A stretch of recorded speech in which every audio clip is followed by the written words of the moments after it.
The Jake Asman Show will begin shortly. Thanks to all these great Patreon members who help support the show. Get your super chats ready. Jake will be here in just a moment.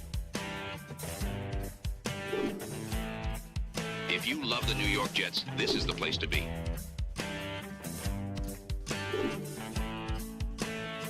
And now, the Jake Asman Show. Aaron Glenn says the Jets have a plan and Jet fans should be patient. Should we be, though? We'll talk about that and much more. Frankie V will join us. It's the Jake Asman Show. Let's hit it and get it started. Time to lose some games, bitches. You guys should be pros at this. They don't give out trophies for 4 or 5 wins. A new chapter for the Jets has started. Aaron Glenn and Darren Muji are tasked with shaping the future of this franchise. Will they be the ones to finally get it right? We will be here for every step of the journey on the Jake Asman Show, breaking down all the storylines, every game, and everything in between. Please subscribe and hit the like button below. Super chats, baby. Cut the line. The Jake Asman Show starts right now. Here we go. Show number 2 on the day. If you missed it, Robbie Sabo was with us earlier. Check that out. Joe Beningo is under the weather today, so we don't have Joe B, but we hopefully will get Joe on sometime this week. We say hello right now to this afternoon's guest, the co-founder of U Stadium, a fellow diehard Jet fan, and you can check him out every week on the New York Post Gangs All Here Jets podcast. It's our guy, Frankie V. Frankie, what's going on? The New York Jets are now 3-12. And they are just 2 losses away from the illustrious 3-14 season. How we feeling? Hey, Jake, what's up, my brother? Hey, it's another Monday, isn't it?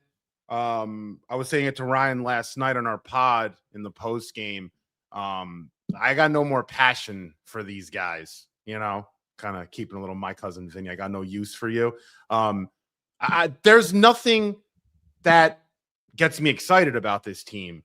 And I think yesterday, for the first time, that, apathy kicked in, where I am just even. I'm not up. I'm not down. We could have a performance where Justin Fields throws for 400 yards, let's say yesterday, hypothetically, and Breece Hall rushes for 300 yards and whatever. I'm not excited. You lost me. You lost me a few weeks ago.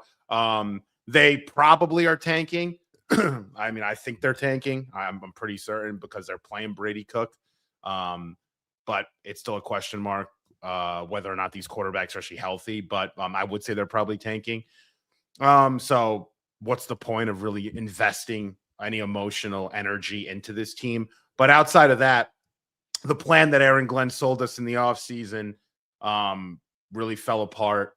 If you go through the transactions he's made, the players he's brought in, and really everything he's done outside of Isaiah Williams, whom is like one of the biggest surprise players I've ever seen in terms of how bad I thought he was and how good he actually became. Outside of Isaiah Williams and Chris Banjo, I mean, if you have 50 things that Aaron Glenn told us he was going to do this year, and I'm not expecting many of those things to get done considering where the team was at, but he really struck out 90% of the way there. It's not fair to the fans. It's not fair to the players in there. It's not even fair to the other coaches like Tanner Engstrand, who's working with crap and undrafted free agents, starting at quarterback. I'm not giving him a pass necessarily, but this coaching staff led by the head coach and Aaron Glenn has collapsed. And to the point that they're not even trying to be competitive, with a month left in the season. So it is what it is, man. I think what people need to understand is you can acknowledge the roster issues and also still evaluate some alarming trends, alarming signs with this coach. Both things could be true. And that's kind of where I'm at, because I want to reference a stat that Michael Nania posted on his X account. Michael does a good job with JetX. Here's a chart. NFL head coaches to start 0-6 or worse with their new team since 1980. Aaron Glenn's on this list. And people will say, well, give him time. Well, here's the problem, right? If Aaron Glenn turns it around with the Jets, Frankie, he'd be a huge outlier, man. 4 of the 17 coaches on that list that got off to this kind of start actually turned it around and took their respective team to the playoffs at some point. Now, one of the names is Dan Campbell, but Dan Campbell finished year one strong. The Jets are going to finish year one on a 5-game losing streak and in all likelihood getting their doors blown off in these games. They've been uncompetitive 3 straight weeks. It's their worst stretch from a point differential standpoint since 2002. Aaron Glenn's going to join Rich Kotite and Adam Gase is the only Jet coaches to have 14 losses or more in a season. As bad as the Jets have been, this will be only the 3rd time they've ever done this. So again, if the Jets turn it around with Glenn, it would be an outlier. And I understand why fans are rightfully skeptical. So Aaron Glenn earlier today up at the podium was asked what his message is for Jet fans. And this was the head coach of the NYJ. That's a good question. And to me, I will continue to say, like, just don't let go of the rope because there is a plan. There is a vision. From day one, we've been trying to set the foundation of what we want this team to be. And a lot of that is from in-house perspective for the most part.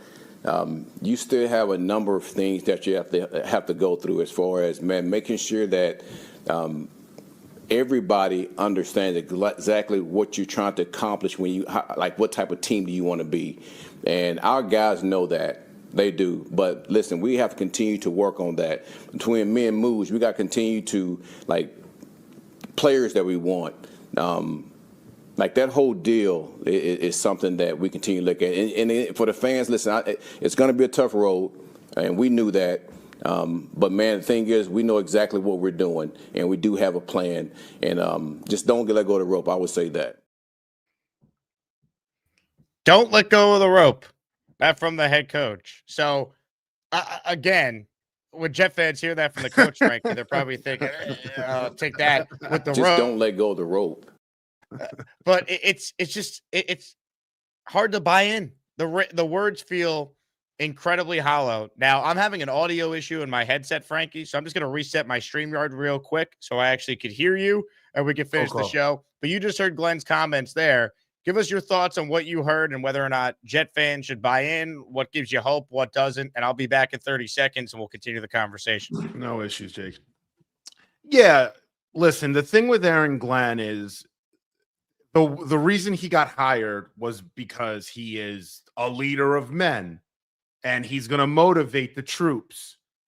And you just heard him say that the plan is getting everyone to do the right thing and work hard and blah. I'm sick of hearing that. I'm sick of it. We've been trying to do that for the last 15, 20 years. Woody Johnson loves that for some reason. Enough is enough.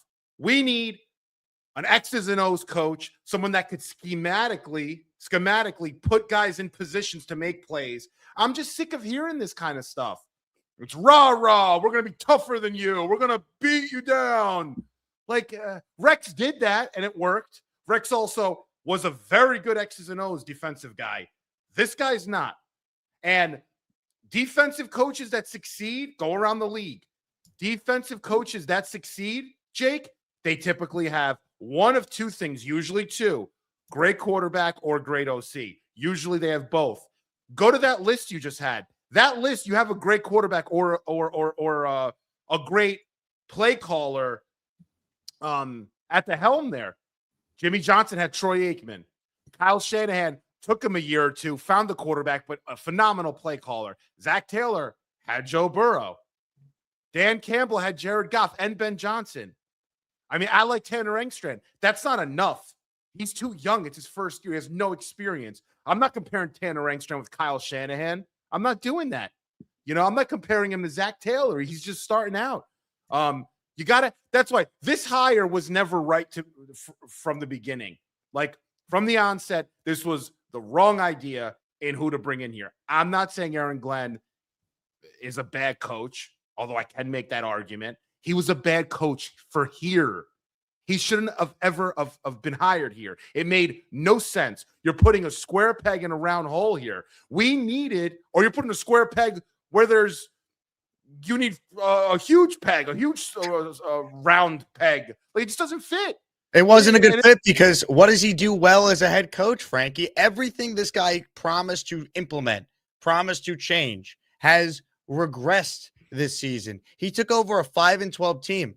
they're going to finish 3-12. They dropped 3 in a row by a combined score of 111-36. They just got beat by a 4-10 team by 23 points. They are regressing in every category. They have not cleaned up the penalties. You can't say they play hard for him. They've been boat raced in these games. They don't have an interception yet. Again, I don't enjoy beating up, quote unquote, on the head coach of the Jets. I'm a Jet fan, and I'd love for Aaron Glenn to prove me wrong and succeed.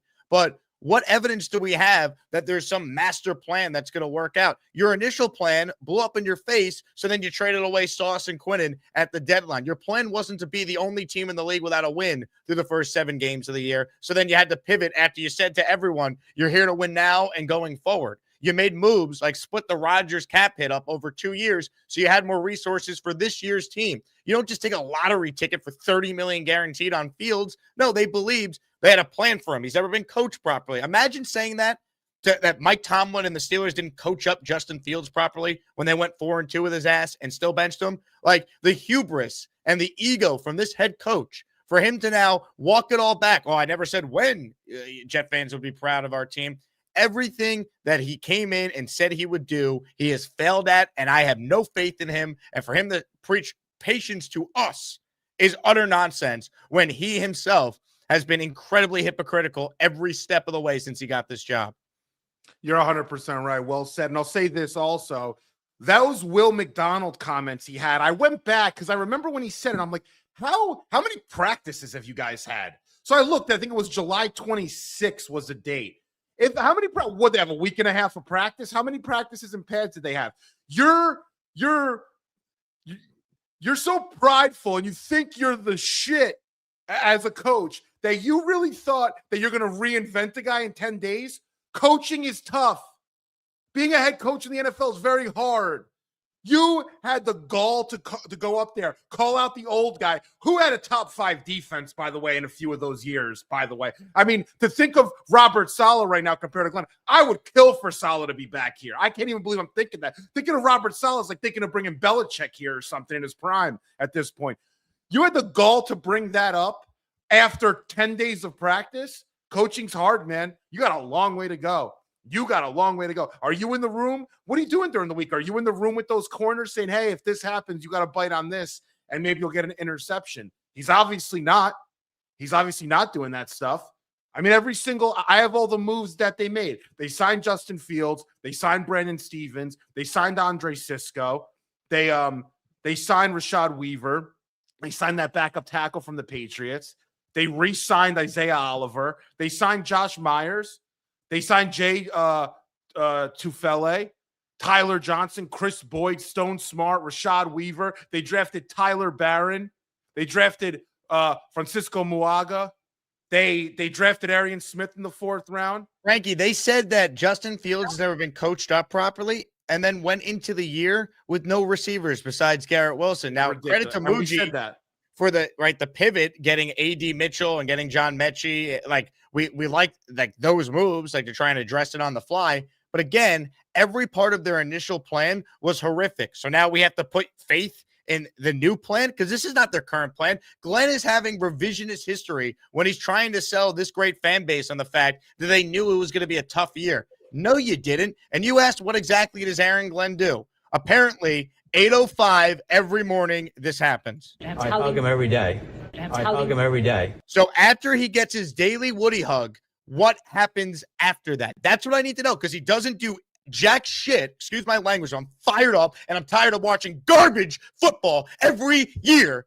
All right. After he gets his daily hug, what does he do? And I'm not saying this to be like an a-hole. What does he actually do as the head coach? He does not call plays on either side of the ball. Every unit on this team, the main units, offense, defense, has regressed. We can't point to players who have gotten better besides maybe Jawan Briggs on defense.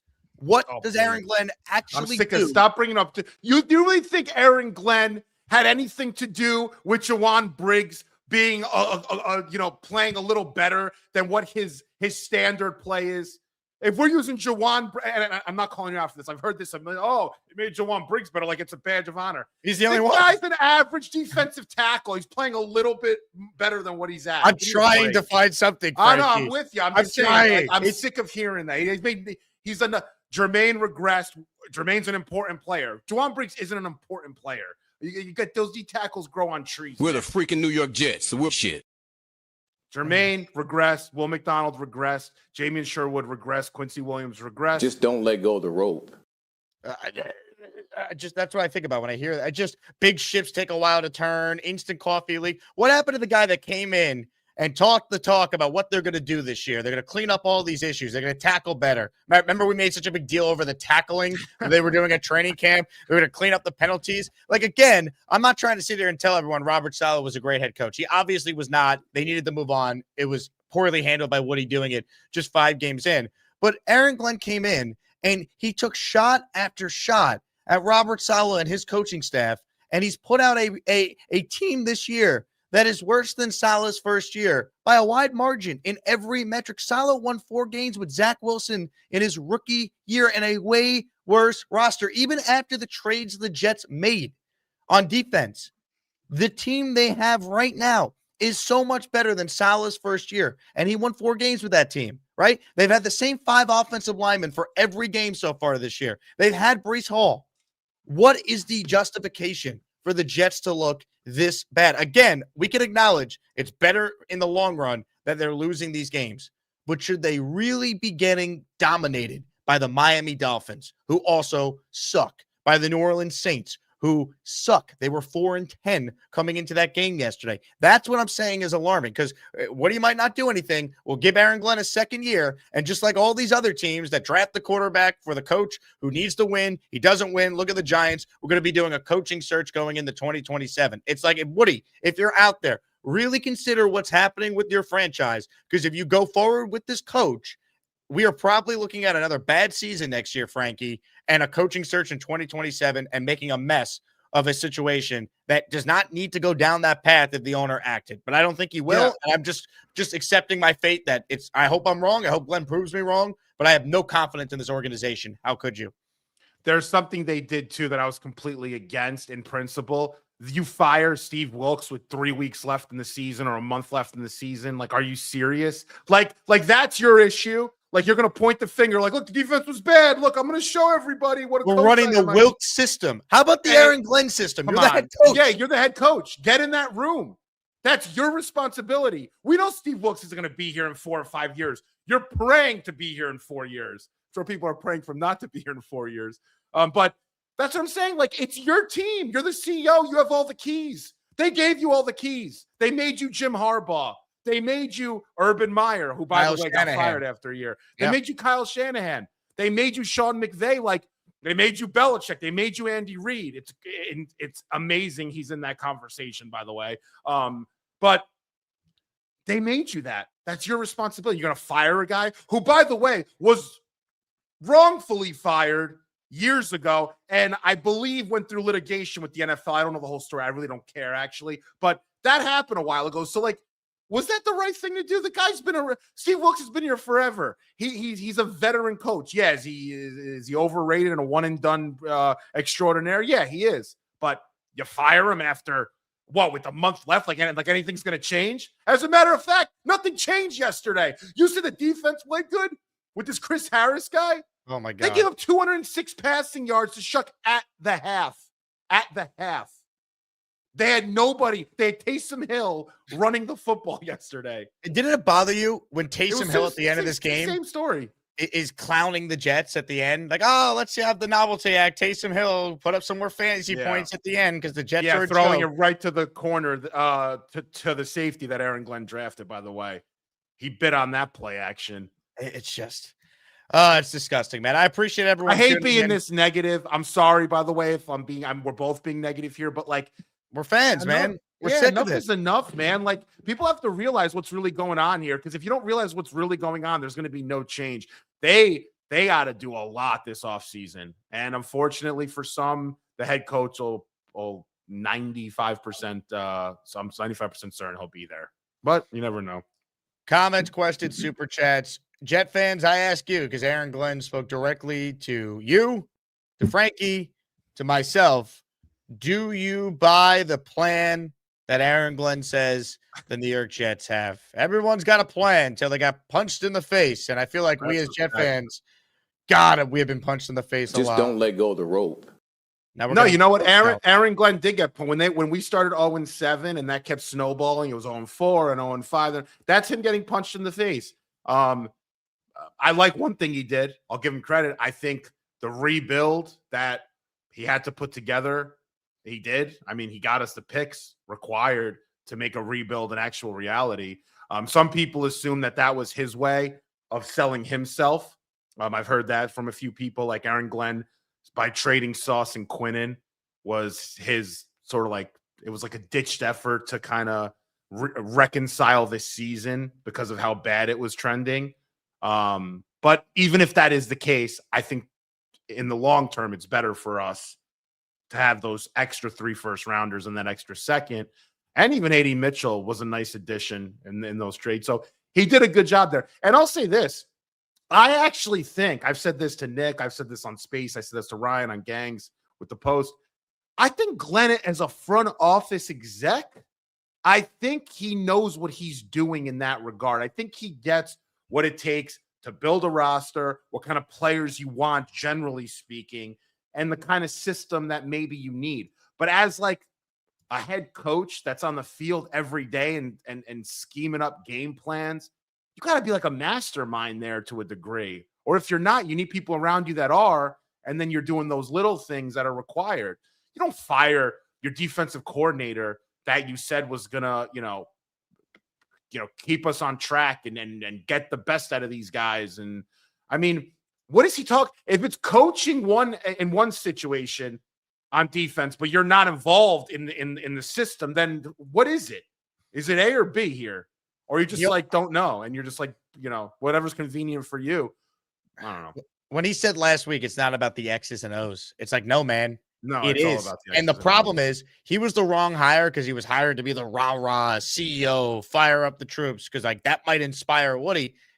That's not what wins in 2025, man. Totally. You need to have a brilliant offensive or defensive strategist. Yes, what Glenn preaches, that stuff matters too. But some of the best teams in the league, by the way, commit penalties. So, like, that's not the only thing. And again, he said he'd clean that stuff up. So I only bring it up because it just adds to my list of my concerns with Aaron Glenn saying he'll do something and then it not happening, even though he ripped Robert Saleh's coaching staff for so many of these issues that have actually only gotten worse under him. The only thing he has dramatically improved has been special teams. And again, that is not enough. He will join Kotite and Gase as the only Jet coaches to lose 14 games or more in a single season. They set a new NFL record for 15 consecutive games without an INT.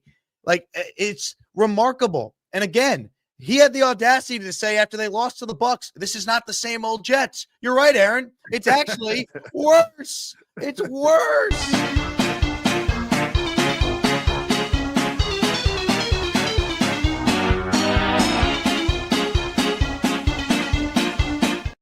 All right, I'm sorry for being one quick thing too, everyone. I'm so disgusted with this team. To give everyone an example of what we're talking about, right? And I'm going to give you a very specific example. Liam Cohen. Look at what Liam Cohen's doing with Trevor Lawrence that people thought might have been trending his way out of Jacksonville at a point. They weren't happy with him there. Look at the weapons he has, too. It's not like this guy's got Justin Jefferson out there. They threw to yesterday Parker Washington. The guy's 5'10". Guy looked like Amon-Ra St. Brown reincarnated. He had 145 yards. They traded for Jacoby Myers, and they have this tight end, Brenton Strange. I mean, like, is that some superstar lineup? No, but Trevor Lawrence had 3 touchdowns. Look at what he's been doing over the last month. He's been playing the best football out of any quarterback in the NFL. The Jaguars are 11-4. They've won what? Their last, I don't know how many games. 1, 2, 3, 4, 5, 6 games in a row.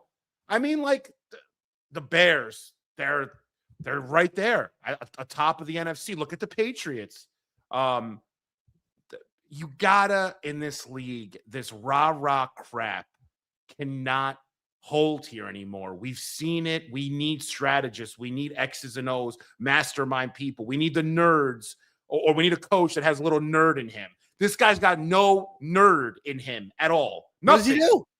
No nerd. I want a little bit of a nerd. I don't need a full nerd. I need some sort of nerd. Sorry, but It's about damn time, and not a weird nerd like Gase who's creeping people out, looking like he's on peyote over there. I hug him every day. I hug him every day. Again, I just need to know after the 8:05 a.m. daily hug with Woody, what happens after that? You don't want to know. Like, it's just, I don't get it, man. I don't get it. We hired dollar store Robert Saleh. Glenn can't even coach the defense. Like, what are we doing? He doesn't want to coach the defense, and he wants Steve Wilkes to run the defense. And then when the defense doesn't play well, he fires him with 3 games left, and he hired this other guy. He hired Mr. One and Done. They had no working relationship. My big regret is I needed to have been more critical at the time of that hire. But I remember saying, I went back and watched it last week. I was like, what did I say when I hired Wilkes? I was like, like former head coach, I see what they're doing. You know, if you believe in Aaron Glenn, you got to let him pick his coaching staff. That's what I said. Again, Frankie, Charles London. Why is a former college running back who in most of his career as a coach has coached running backs, why is he the quarterback coach for a team that said Justin Fields has never been coached up properly and they're going to let him play quarterback? Wouldn't it make sense to get a legitimate QB coach who could work with Justin Fields if that was their initial plan, which obviously was horrific in how it panned out? But like things like that, you pointed out. And again, I don't believe Aaron Glenn's going to get fired, but now we're trusting him to pick a quarterback and oversee that quarterback's development. This coaching staff has so many questions, and he's talking about laying a foundation, right? Culture being set. You don't do that when you go 3-14. And he already fired his defensive coordinator. So there's no foundation being laid on the defensive side of the football. You're going to have a brand new coaching staff there. That DC is going to bring in new assistants, new position coaches. There's zero foundation being laid. 50% of the roster is going to turn over. So miss me with Aaron Glenn saying that they have this plan and they're doing this and doing that. No, you took a situation that wasn't great and you made it far worse. That's what you've done in year one. Yeah, I couldn't agree more. Yeah, there's no foundation being laid. I thought about it last night. I'm like, this is just a lost year. It's a lost year. It's just a year that like you want it to disappear. It's actually done more reputable damage, I would say, to the franchise and the fan base to a degree, because you set yourself up next year to not really maybe be competitive because of all these issues you have. This is a tough league, man. People don't realize it. I don't even realize it sometimes. It is tough as hell. You're going up against the Andy Reeds and the Sean Paytons and the Vrabels. Just don't let go of the rope. I mean, like this isn't easy. Our barometer, like I wanted this team to be significantly better than the solid Jets. I wanted to see things that were more unique. I wanted to see blitz packages that they put together and have Quincy off the edge. I wanted Will McDonald to have a 15-sack season. It's coaching, man. Breece Hall. Yeah, it is coaching. It's bad coaching. That's why we didn't see it. Yeah, We're the freaking New York Jets, so we're shit. It's brutal, Frankie. Hey, let me shout out the community still tuned into the show. Love all of you. I know we're overly negative right now, but we're just like you. We're just pissed. We're tired of being fed nonsense from someone who clearly conned the owner of the New York Jets once again. But I hope I'm wrong. Again, Aaron Glenn, if he ends up being successful, he would be an outlier, because the list since 1980 of coaches with Glenn's resume to start a career that eventually made the playoffs, only 4 out of 17 coaches have done it. And you look at some of these names. I mean, Shanahan got off to a terrible start. He finished that year incredibly strong when they got Jimmy Garoppolo. Zach Taylor had Joe Burrow. I don't think it applies for the Jets situation. Dan Campbell had Jared Goff. And again, Dan Campbell was 9-8, Frankie, at the end of his second year. Do you see a path for the Jets to be 9-8 at the end of year 2? If Glenn does that, he would have won me over. He'd prove me a lot. That'd be real improvement. Is there any path for the Jets to be 9-8 next year, if we're being honest? I don't think so, man. I don't think so.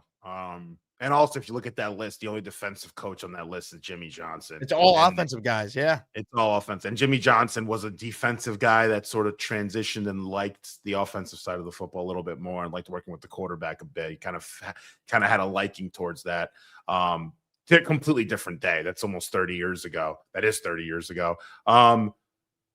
Whatever, man. I mean, like, whatever in the sense of, we can't do anything about it. We can't do anything about it. Well, like it is what it is. At this point, they need to figure out, and I'll say this. I'll say something positive. I don't think Aaron Glenn in a year can ruin a quarterback because he's not going to be working with the quarterback. He's not going to be in that room. And it matters who's in that room. And I like Tanner being in that room. I like them bringing in a veteran quarterback, drafting a kid, and have them develop. You have two interesting options in the offseason in this draft, I would say, in terms of Fernando Mendoza versus Dante Moore. Very different prospects. I can get into that if you'd like, but we can talk about that at another time. But in a nutshell, I think Mendoza's ready to start right away. Like he's like I called him last night in a Twitter space. One of my guy jokes. I called him a pickup truck. You just get in, you start that bitch up, and you ride out. It doesn't matter where you're riding out right away. Never gonna go 100 miles an hour. You ain't gonna be going down the street and people are looking all impressed. But it gets you A to B, and it'll run things over if it needs to. It's a pickup truck. Dante Moore is a convertible Porsche, but you got to develop the kid. He's not ready yet for the off-road. He's not ready to get down and dirty yet necessarily.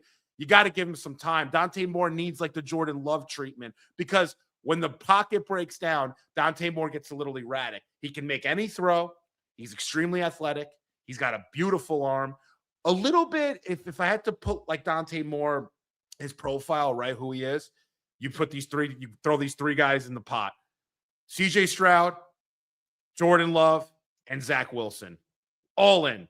Bam. That's Dante Moore to me. Now, and I'm talking Zach Wilson pre-draft, right? That's who he is, a prospect. Mendoza is, Jared Goff, Kirk Cousins. Just mix those two up a little bit. That's what you're going to get. So one's got a higher ceiling. Dante Moore, I would steer away from here because I think it's going to take him some time to develop. You don't want him to get used to making the same bad mistakes that he does make when things aren't going well. You look at his game log. He has games he throws for 300 yards. Then he has games he throws for 100 and change, even less. Zach Wilson-esque. When things are clean and he has a clean pocket because he's smaller, he can make any throw. He throws from any angle. Mendoza's he's 6'5", big boy, big hands. Never going to throw for 400 yards a game, even though he could. But he'll just get the job done. So it's two intriguing quarterback options there in the draft. Very different, which will make it interesting to see what a team wants to do. I think the Raiders, Moore might even make more sense for them. You have Geno Smith under contract. Maybe they want him to develop back there, and then we end up with Mendoza. Moore here would be I don't know if Glenn's not going to have the luxury to let him sit for a year and a half, right? So for Glenn's sake, I think he better pray that Fernando Mendoza falls in his lap or they're able to trade up for him. Because if not, 2026 is not going to be pretty, boys and gals. Frankie V is our guest. If you're just tuning in, and I haven't even said it yet because we've been so fired up talking about the state of the Jets, we're giving away a signed Wayne Corbett helmet during this show. Make sure you enter the raffle by gifting a membership. I want to shout out our guy, Rob Basil, longtime supporter of the show. He gifted 10 memberships, which means he has 10 chances to win this Wayne Corbett helmet at the end of the program. We're playing a win at her. Hello? You play to win the game. Also, the weekly raffle is normally on Tuesday. However, since I'm doing some radio this week, I'm going to push it back a couple days. I'm only doing one show tomorrow because tomorrow morning from 10 until 2 p.m., so morning into the afternoon, I am doing a radio show on ESPN New York with, can't wait, Bart Scott and I are live together. Never hosted with Bart. I've known him for years, but we'll be doing a show together from 10 to 2. So you can listen in. You can watch it on the ESPN New York YouTube channel. And then I'll be live with Joe Blewett on my YouTube channel tomorrow afternoon. So we will give people a couple extra shows to enter that weekly raffle. But just wanted to give you guys a little programming note. Bart Scott and I tomorrow on the radio for 4 hours. And you have a couple days left to enter to win the signed Nick Mangold football, signed Sack Exchange football, and the signed jersey by Vinny Testaverde. Shout out to Welcome to Something for gifting a channel membership. He is in the raffle for one. Paul Faz wants to know, is the rope Glenn referring to the same one that they are hanging us from? Paul, excellent question. Just don't let go of the rope. It sure feels that way. Rude Druid in the raffle for 2. piggybacking off of someone's super chat this morning, I can't believe Glenn doesn't catch more bleep for the Aaron Rodgers stuff. I really hope Rodgers drags his ass for that. He's petty, so I think he will. Well, I mean, he took his little comment at the Jets after he beat them week 1. Again, I understand why they moved off of Rodgers. My issue has always been the pivot can't be this bad. You can't be this arrogant about your pivot. And the way that they handled the Rodgers situation, I was critical at the time, so this is not a second guess. Having him fly across country to sit down and then just get rid of his ass that way, a bunch of Jet fans were like, yeah, we love it. We got our pound of flesh. Like, this is awesome. That's not how you treat a future Hall of Fame quarterback. I think it sends the wrong message right away. And everything Rodgers said about Glenn, knowing what we know about Glenn, I totally believe that's exactly how it happened. Like, it makes sense. That's how Glenn would do it. I just don't think it's a particularly good look. And again, I understand why they did it. And I don't think Rodgers and Glenn would have worked. We'd all be blaming Rodgers, and Glenn would get a pass as the former Jet. At least this year exposed the major concerns we rightfully have about this head coach. I think Glenn might get an extra year because all the blame would have been on Rodgers if he was here. This team would only have a few more wins right now. The defense would still suck, Frankie. I don't know if him and AG would have been able to coexist. So again, I think he should be criticized for it, Rude Drew, but not because of moving on from Rodgers, but because the pivot was so bad and they were not prepared to coach up Justin Fields when they said that was their stated goal. Yeah, totally, man. I mean, that's another one that, when you give a guy like Glenn all the keys, make him the head honcho, and you give him all this power, people have a little bit of a power trip, right? I think that was part of it. He wasn't slapped in the mouth, or he wasn't punched in the mouth yet at that point. So, yeah. Someone said, Glenn's been more humble of late. I go, yeah, because they started 0-7 and he got his teeth kicked in every week. He'd been more humble. No, he realized that you can't act like Bill Parcells when you're on your way to matching Adam Gase and Rich Kotite in year 1 infamy as a Jet coach. Yeah. And somebody commented about my comment about Dante Moore when I'm calling him extremely athletic. I'm not saying he's Lamar Jackson, but look at Dante Moore in the pocket. Look how he avoids pressure, and look how he moves and how smooth he is back there. That's what I mean by extremely athletic. Dante Moore never gets sacked, ever. You can't bring that guy down. He's very good back there. So that's what I meant by that. I don't mean he's Michael Vick, which everyone assumes you could be athletic and not rush for a lot of yards as a quarterback. Those two things are different. I know athletic people. Justin Herbert is a little bit athletic for his size. Like, this doesn't mean you have to rush for a ton of yards. Like, he's good back there. But back to this Glenn thing. We gave him all the keys, man. We gave him all the keys. He has all the power. Yep. I don't understand why. That's what yesterday I'm sitting there after the game and I'm like, what did this guy say? What was the proof, that this guy was going to be able to do like what we expected him to do? What was on his resume? He's also 53 years old. I don't think people realize that. He's not a spring chicken by any stretch of the imagination. He's a former player, and I hate hiring former players as head coaches. I'll just be honest about that. It works sometimes, like with Vrabel, but I steer away from that. Again, I'm more like, I want you to have like a third of yourself be a nerd. And some former players are, but yeah, man, it was a bad idea. And not to say it can't change, because life is crazy. Though. Let's be honest. Yeah, I mean, it's turns it around. It'd be a historic outlier. Yeah. I mean, I don't know, man. This is just something where this team just doesn't seem to really get it. This franchise, this ownership group, they just don't seem to understand like the things that it takes. I mean, it's just bad move after bad move. And what do you expect? I mean, it's like just you're throwing in bad. Just don't let go of the rope. Look, don't let go of the rope, man. Come on. It's ridiculous, man. At this point, I mean, the draft is going to be everything. I was saying it to Ryan yesterday. The next 2 years with these 5 first rounders and we got 3 second rounders. That's it, Jake.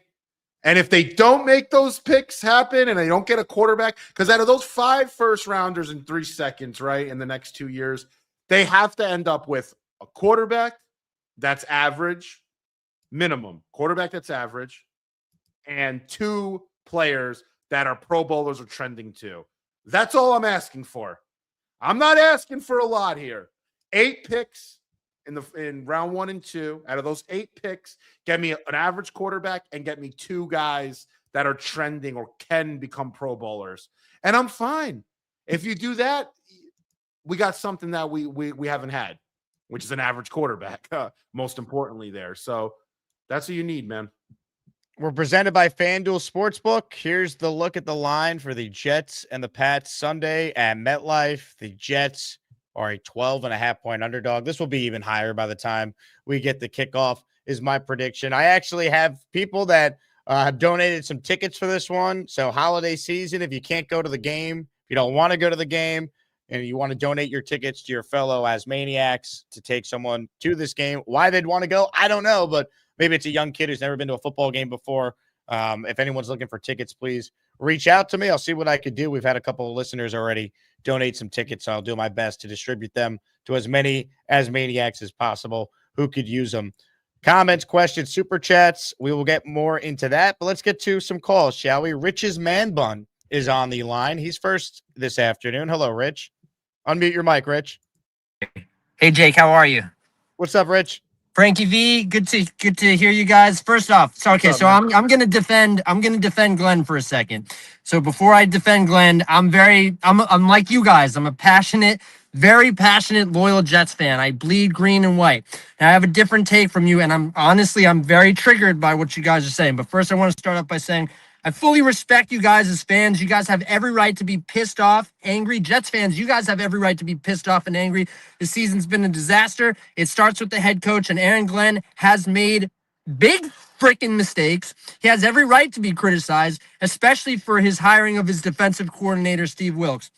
But there's reasons why we have to give this guy time, and I'm going to go into that. And feel free to cut me off and ask questions at any point. All right, so first of all, Jake, I know you didn't want a first-time head coach, and I fully respect that. I'm okay with the first-time head coach because a lot of the guys that were head coaches before, I was afraid of them. The Vikings, the old Dolphins head coach, for example, Vikings guy, I didn't want him. But Aaron Glenn, he's going to make mistakes. It's his first time as a head coach, and there are things he did wrong. There are things he went about the wrong way. The Wilks hire was a disaster, and he deserves criticism for that. 100% absolutely deserves criticism for that. But there are players that have developed under him. I don't know why you wouldn't want to give Jawan Briggs credit or Jarvis Brownlee credit. I said Briggs. Okay, Brownlee's been okay. He's also been hurt. Are we really gonna? Dude, it's first of all, Jawan Briggs. It's his second year in the league. Yeah, but he was a 7th round pick, and now he's playing like a good player. If Jawan Briggs is your badge of honor for Aaron Glenn, you got a long way to go, brother. Like it's not that you got a long. I'm just saying, it's not the badge of honor. What is it then? I've been hearing Jawan Briggs. Like, if you have to go to Jawan, you have 5 other players on that defense that have regressed and are not playing well. You're going to bring up Jawan Briggs? Sorry. I mean that's part of the picture. So Frankie, you're right. First of all, it's not the whole picture. Glenn had a lot to do with Jawan Briggs. It's a part of the picture, though. You have to give credit. You have to look at the full picture. You can't look at just the part that you want to look at and not the part that you don't want to look at. I agree with that. Fine. Whatever value we put on Jawan Briggs, he gets credit for Jawan Briggs. Continue. What else would you like to defend the coach about?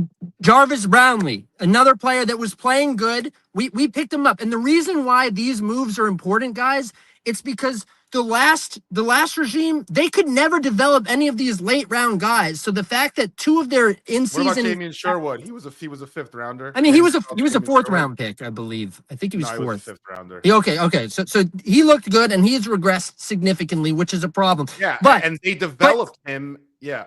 But our DC sucks, and that's on Glenn. That's on Glenn. But we gotta give him a coach. I don't think. I believe that we all wanted a guy to be the CEO type coach. And yeah, he came from the defensive side of the ball, but he said from day one, he wasn't going to be calling the plays. And I don't want someone that's calling the plays. I want somebody that's going to be a CEO of the whole team. I like what I see on offense. I like the special teams. The DC sucked. Did you just say we have a lot of regression on offense, Rich? What's that? You said you like what you see on offense? I liked what we saw when we had Tyrod Taylor in. Yeah, we were competing. And now we have a UDFA and we suck. And before that, Fields was terrible. But I see open players all the time, and I like that. I mean, look, I don't think Engstrand has been horrible, but I don't think we could sit here and pretend like we like what we say. They have a bottom of the league offense again. Like they have a UDFA at quarterback right now, though, man. But what about That's Fields? not Rich? good. You're like, oh, I'll criticize him for the Wilkes hire. The other big decision that Aaron Glenn made was Justin Fields. He said he's never been coached up properly. Yeah, and that worked really poorly. However, I think it was the right process. It's the right process, though. Was it? Charles London's I think it's the right process. Coach. He has high upside, and they took a shot. It didn't work. It failed. But you know what? They're going to have a chance to get a real quarterback this year. They gave him $30 million guaranteed, gave him a starting spot with no competition, but Joe Tippmann had to compete for the starting center job. How does that jive? These are big things that if you want to say, that's a good question. If you want to say these are not that big of a deal and hey, give them time, I can't argue with that. It's your opinion. You're entitled to it. What I'm simply saying is these are a lot of big mistakes, and I get it. He's in his first year. Mistakes are going to happen. That's fair. But let me say this because this is my theory. If Aaron Glenn did not play for the Jets 30 years ago and was a really good player, I think most fans would want him to be one and done. I think I would be hard on him too. I think the fact that he's a Jet, he's getting a pass by some, and I'm saying like what we haven't made the playoffs in 15 years. I don't care if the guy was Tom Brady coming to coach here who kicked our ass for years and won 6 Super Bowls in New England. I don't care who the coach is. I don't care if he's a player. That's a problem though. That's a selling point, and that's cool for some people to believe that. I don't hate that. It's cool, right? If your coach was a former it's cool, player. but you're right. But it shouldn't matter. It shouldn't matter. Like, sure. Yeah, I mean, it shouldn't make you like him more or less. Like you should like them based on how they're conducting business, how they're running. I agree with you, Frankie. But Rich, you're not Rich. I get your premise. Like, actually, I really don't. But I get where you're trying to go.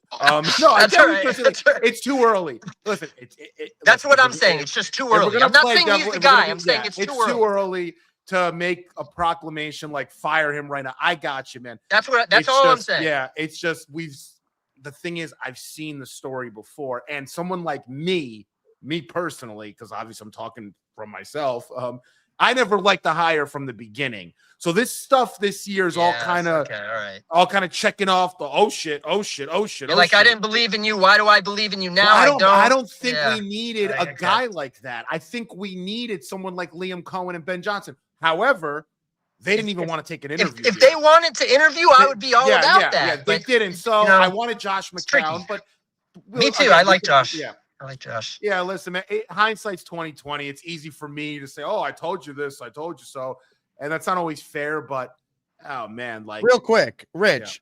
Yeah. Sure. Is Aaron Glenn the head coach in 2027 of the Jets?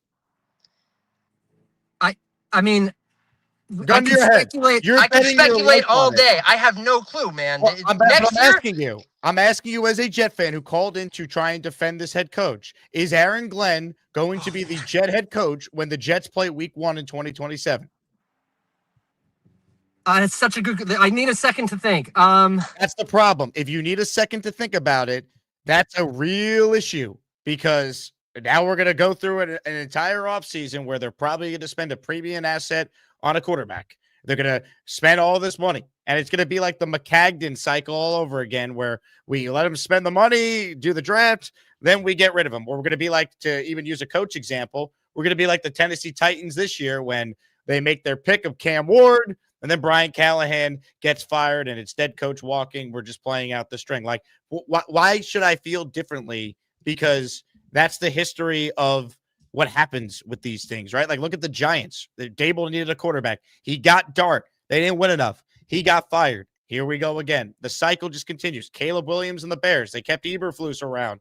Big mistake. He gets fired. They rectified it by hiring Ben Johnson, but here we go again. Like, it's just, again, like, how many games does Aaron Glenn need to now win in his second year to guarantee a third year? Because they're going to finish with 3 this year, Frankie. If they go out there and go 5-12, that's 8 wins through 2 years. He's not getting a third year at that point. They're going to go and be 9-8 in 2026, 8-9 at the minimum. Like, they got to show real progress, and there's no evidence to suggest that this coach is capable of leading us to even that minuscule record. Robert Saleh in year 2, I said this today on the radio, was at one point 6-3 and 7-4 before it all bottomed out when Mike White got hurt and they collapsed.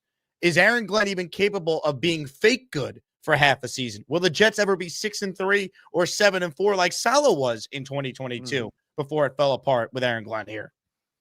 I don't know what he's thinking right now. Excuse me. I don't know what he's thinking, because that'll tell us everything. There's a possibility he's here, Jake, for another year. Even if they go 6-11, there is. I'd love to see what the attendance is like at some of these games. I know. Right? Just because the mere fact is this hire was not the same as a Gerard Mayo hire. It was, here's the franchise. Here's 50 million plus bucks, whatever it was. Like, it's insane. It's risky. You're rolling the dice big time. This guy has no experience running a team. He was a defensive coordinator for a team that was averaging 35 points a game. Put that in perspective. And they had some quality guys up there too. I know they're saying you have Aiden Hutchinson there. It helps out a lot with whatever you want to do on defense. I don't know, man. I mean, we're going to have to see what this draft looks like. I'm all invested into this draft because I didn't like our last draft outside of Membo. I didn't like our draft, to be honest. Mason Taylor, I'm whatever on. Outside of that, I didn't like it. I thought they could have gotten more value in this draft. They could have gotten a better receiver. They could have gotten a quarterback to just compete in that room, and they didn't want to draft a quarterback because they didn't have to for whatever reason, because they had Justin Fields coming to town with $30 million guaranteed. Oh, by the way, you know what? Why doesn't Justin Fields want to play, by the way?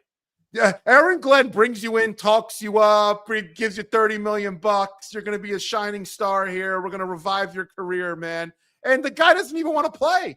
The guy you asked him to play goes, I'm not playing. You kidding me? Why would I play for you? Thanks for the 30 mil. See ya. That's your leader of men.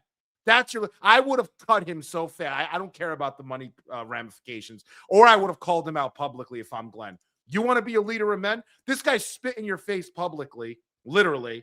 Doesn't want to talk to media. Doesn't want to, Wildcat packages. You kidding me? I don't do Wildcat. I'm better than a Wildcat package. Cool. He's an emergency quarterback yesterday. No one talks about that. Real leader of men.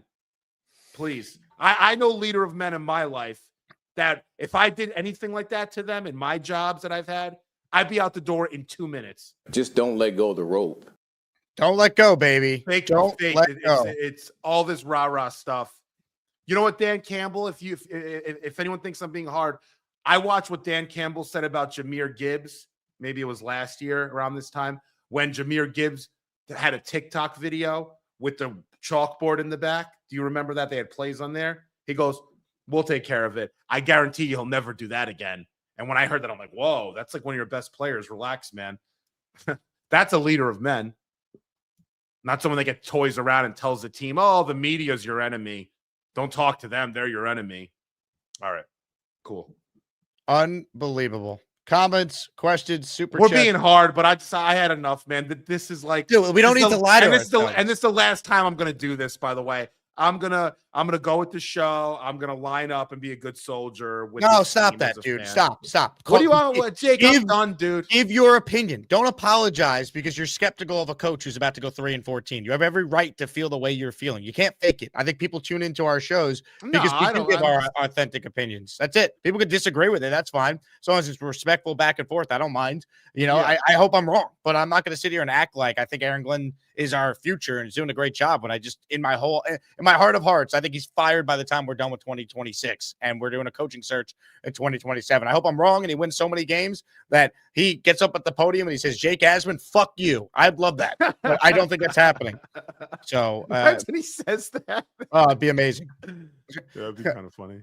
I know what we need right now. We need to check in with a man's man who's doing a manly activity.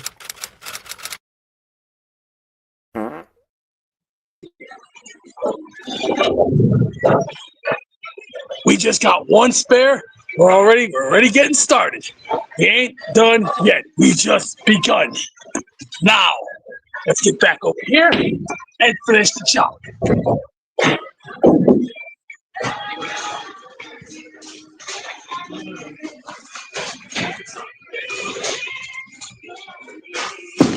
Oh!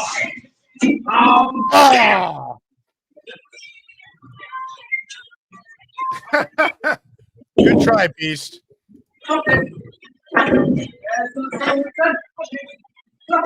Think he's got this, Jake? What do you think? I think this is about to be a strike. That's nice. That's right down the middle. Oh man. I was gonna say call me Joe Namath because I guarantee it, but damn it. He's got the spare. Well, what are the odds on this? Here we go. Beast for the spare. Plus 100. Who do you think you are? I am. Got it. Oh, I missed it. Ooh. All right, Beast. We'll check back in with you. Keep up the great work. You clown sucking douchebag. All right, more of your calls right now. Who did he Paul's call next. that to when he said that? That's an epic mic drop. What's Who was up, that Paul? referring to? Was that to Gary?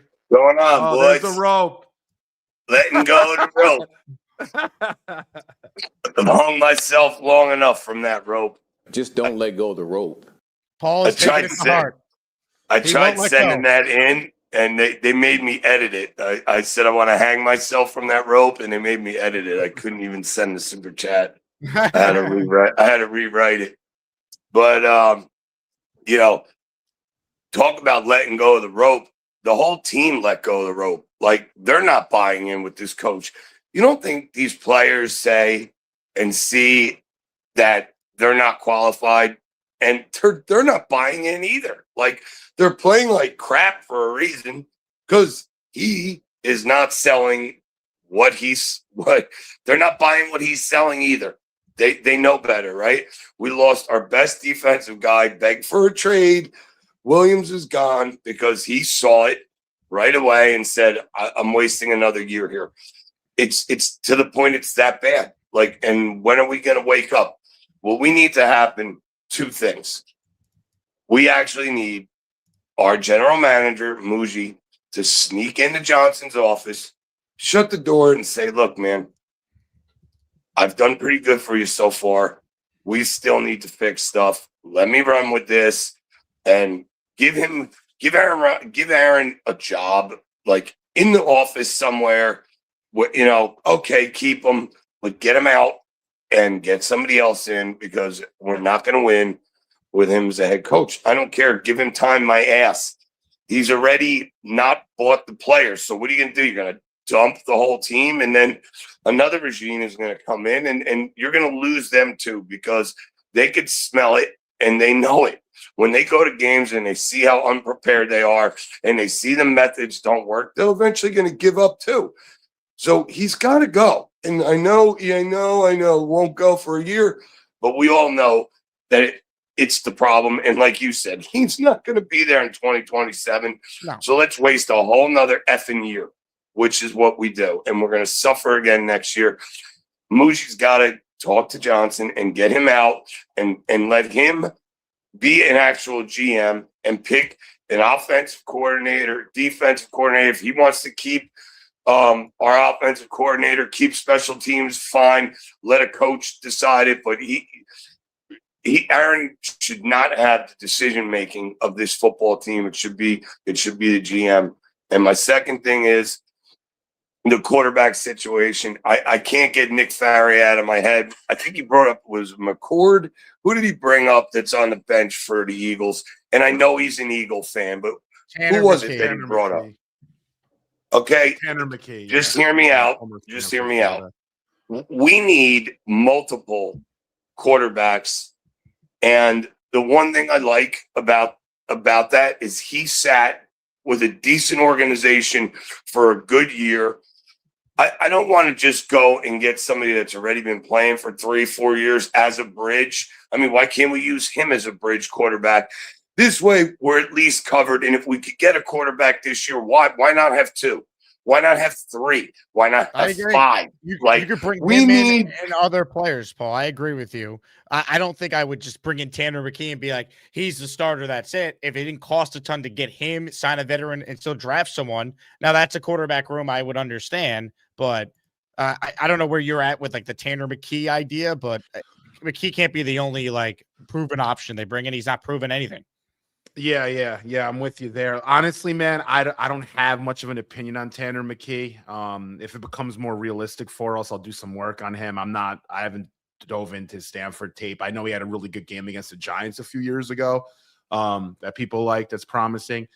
So, yeah, I don't know about that. I do think what's the guy's name? Paul. His point that is interesting that I think makes the most sense in terms of putting the real pressure on Glenn is how do the players respond to what he's doing? And if there really is a rift going on, I don't think there is. But it seems like players are getting really down on what's going on. And once you get down, then you start getting negative. Then the players start pointing fingers as to why they're not winning and who's at fault here. If the players flip the script on Glenn, then things start really heating up for him because then the players go talk to the owner and it's no longer really, you're not in control. I don't want to say it's like a coup going on, but like that happens. So I'm just saying when the players, when you have 70% of the locker room that flips on the coach, their days are numbered. It's just a matter, the clock starts, the whatever, like you just start it. It's a countdown at that point. That happened in Jacksonville with Urban Meyer. And Urban Meyer was a one and done coach that got all the keys. Now Urban Meyer got in some trouble. There was some other things going on there, but that's the most recent example I can point to where somebody came in, kind of a bottom of the barrel kind of franchise, struggling their way through things, and then they give someone all the keys and they get rid of them after a year. Urban Meyer, that happened to. So yeah. Hackett was one and done, but he didn't have all the keys. But like, there's been plenty of one and dones. Frank Reich was a one and done. Gerard Mayo last year, similar situation. Franchise legend. Robert Kraft had balls and got rid of him. Now there's no Vrabel. Hackett did have a lot of control, especially with the offense when he was there. By the way, like I don't think he was the GM though, like Glenn is. Like no, he wasn't. No. A couple super chats. I want to get caught up on them, so make these answers quick, Frankie, if we go back and forth on anything. Your post-game rant was epic. However, let's give Glenn time to learn. Established coaches Harb, LaFleur, Campbell making terrible, costly decisions. Look, he's going to get time. He's had plenty of time to learn. Has he improved? Again, that's my big thing. Maceby says, now that you slept on it, any positives from yesterday? Yes, only 2 games to go. DeRoyd says, no quarterback, no future, whatever it takes. I'm willing to trade up. I'm not willing to give away everything. It has to be within reason. Would I trade the Colts pick if it meant I could get Mendoza or more if they like one of those guys? Fine. But I'm not trading away the Colts pick and then my ones next year to go from 3 to number 1 or number 2. I like that. I won't do. But I'm willing to give a little bit if it guaranteed they got Mendoza, if that's their guy, for example. Yeah, the thing with the Mendoza Moore thing is if we were to draft Dante Moore, I'd want to sit him for at least a year and a half. He needs development. He does. He hasn't started enough games also in college. So if we draft him, I just really hope Glenn doesn't put him in because he's feeling the heat a little bit and he needs to start a guy. You're going to ruin a kid like that. We did it with Zach Wilson. We almost did it with Sam Darnold. He happened to recover. It took him 4 or 5 years to recover post this experience here, but he did because he was good enough. Yeah, I don't know. I just hope Mendoza. I'm almost cheering for Dante Moore to keep lighting it up. I mean, that James Madison game is perfect for us. I would say for us, meaning if you Mendoza people like you want optionality, and it makes the price of trading up less if there's more. Totally, options. So 100%. Yes. Jetstream in the Wayne Corbett signed helmet raffle for 5. Thank you, Jetstream, again. Really appreciate your support always on the channel. Everyone who's still tuned into Jet content in December holiday season, teams 3-12. There's 400 people. Can I ask you a question? Do you remember a season? Maybe 2020 was it, but that's probably the answer here. But do you remember a season where we didn't play meaningful football games basically all season? It's unreal. Like I feel like we never had a season. We never had a season. I mean, I was in Tampa when the season died. Cool game, like, huh? Yeah, I was in Tampa when that was it. They fell to 0-3. We were cooked. Yeah. Jetstream wrote in, don't forget, guys, we owe it to Glenn to not let go of the rope. Guys, the rope has been sitting on the ground for weeks now. Come on. What is he talking about? Just don't let go of the rope. Listen, I'll say this, and I'm not trying to be a jerk here, but you clown sucking douchebag. I'm not listening to Aaron Glenn tell me how to fan. You kidding me? You're gonna tell me how to fan? Don't tell me how to fan. I was here before you, Aaron. I'll be here long after you. I might not have opinions that are always right or always, level-headed. I might be wrong, but don't tell me what to do. Sell me a plan. Sell me a plan. Don't tell me, oh, buy in. Why? Just buy in. Just do it. All right, cool. Yeah, I've done that before, and it burdens me every time. I'm good. Oh, yeah. Hey, this was the initial plan. We're here to win now, and we're looking forward to it. So any questions? And the winning, when does it start, Aaron? We're still waiting, baby.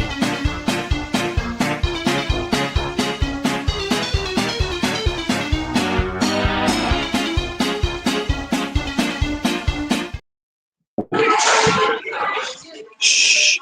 10th frame. Let's go.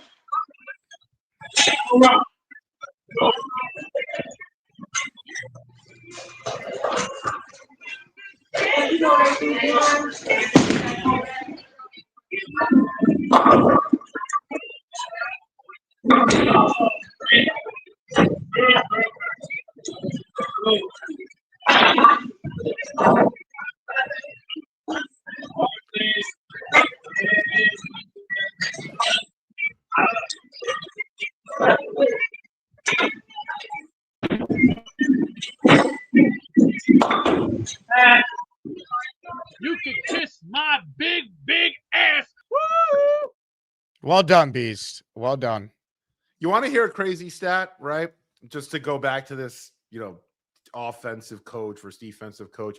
You know the two teams in the NFL that are leading the league in interceptions? You know who they are?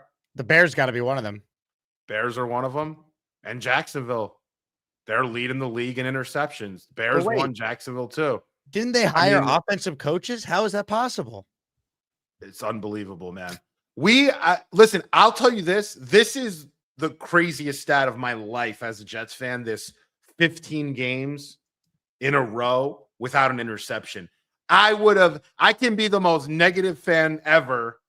I would have never of thought that to be a possibility ever.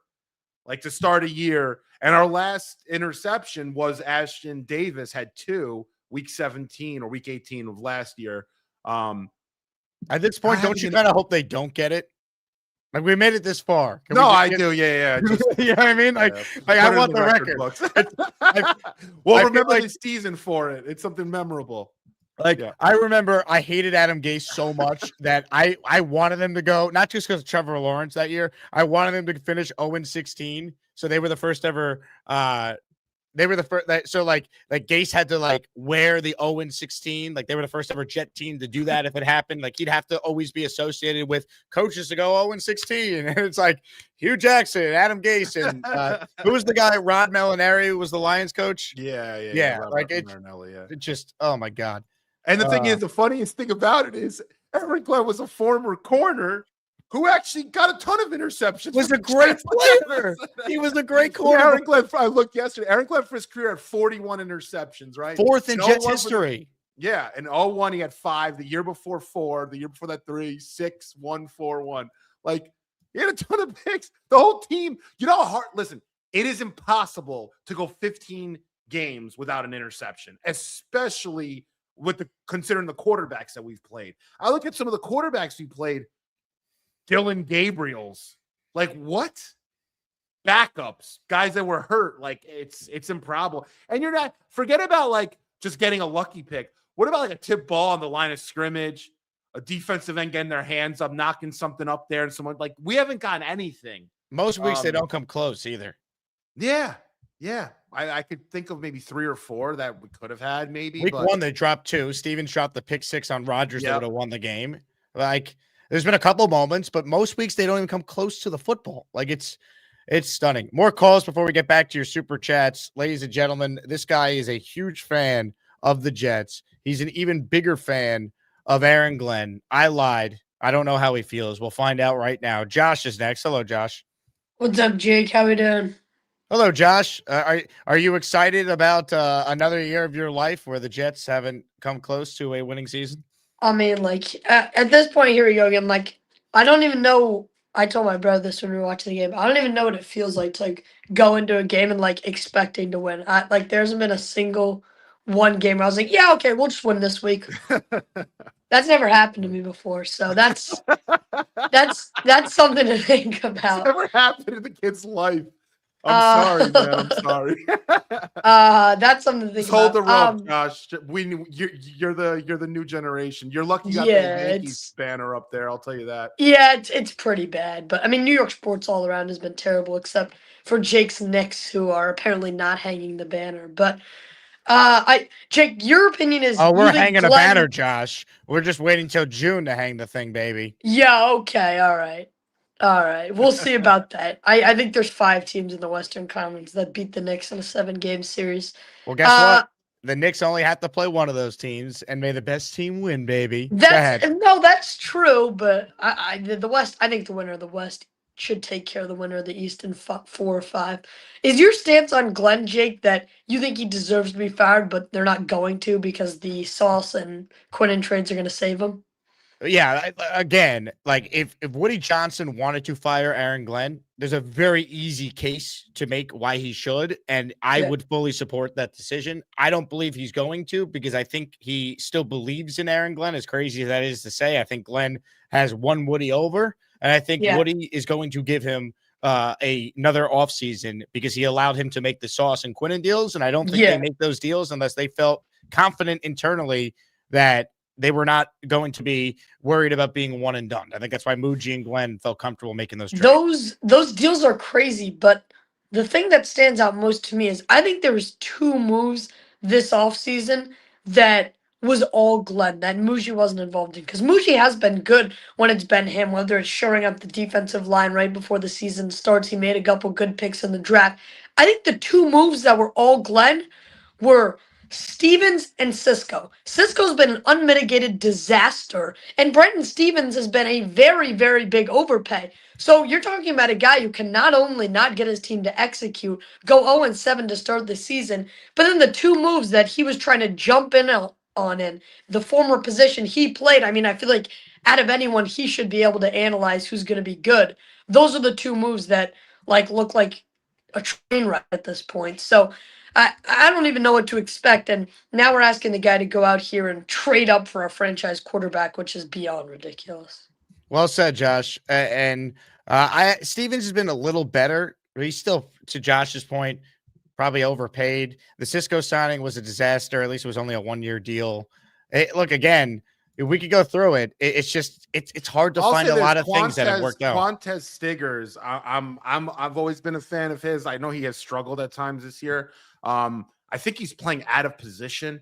I think Quantez should be a safety. I've always said that. I don't think he's built like a corner. He doesn't move like a corner, but he's been playing corner. He's been all right. He made a. They didn't draft him though. That was the previous staff. Yeah. But he's been. He's a really good gunner. Banjo's done a great job. He is. Yeah. I'm curious, how his development works. I always liked him when we brought him in. So, yeah. Being a president was set in the division with what New England did. Again, if Woody Johnson fired Aaron Glenn, there'd be many people nationally saying, how could you do this?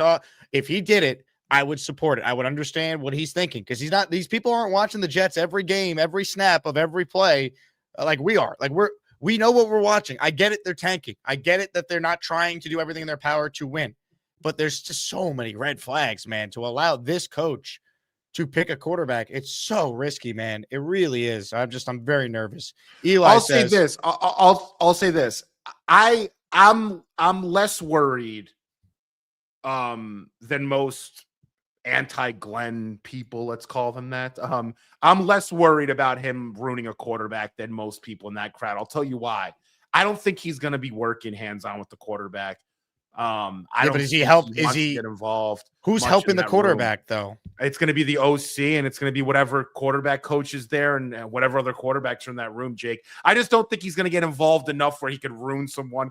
Yeah, it might stunt their development, or it might take some more time because you don't have a coach or a head coach that's going to be at all hands on or teach a quarterback certain schemes and concepts and whatnot. which I wish we had, which we should have. It's like what Kellen Moore's doing with Tyler Shuck. That's what the Jets should be, by the way. You want to talk about like a team improving and culture being set and actually winning games and showing improvement. They won division games. Like that's the Saints are playing how the Jets should have been at this point in the year. Yeah, yeah. I just think like it's going to be up to Tanner. Glenn's going to give them rope, no pun intended. The coordinator there going to give that offensive staff rope to kind of work with a quarterback. And I don't think he'll get involved much at all. I don't think he's going to ruin Mendoza or Moore.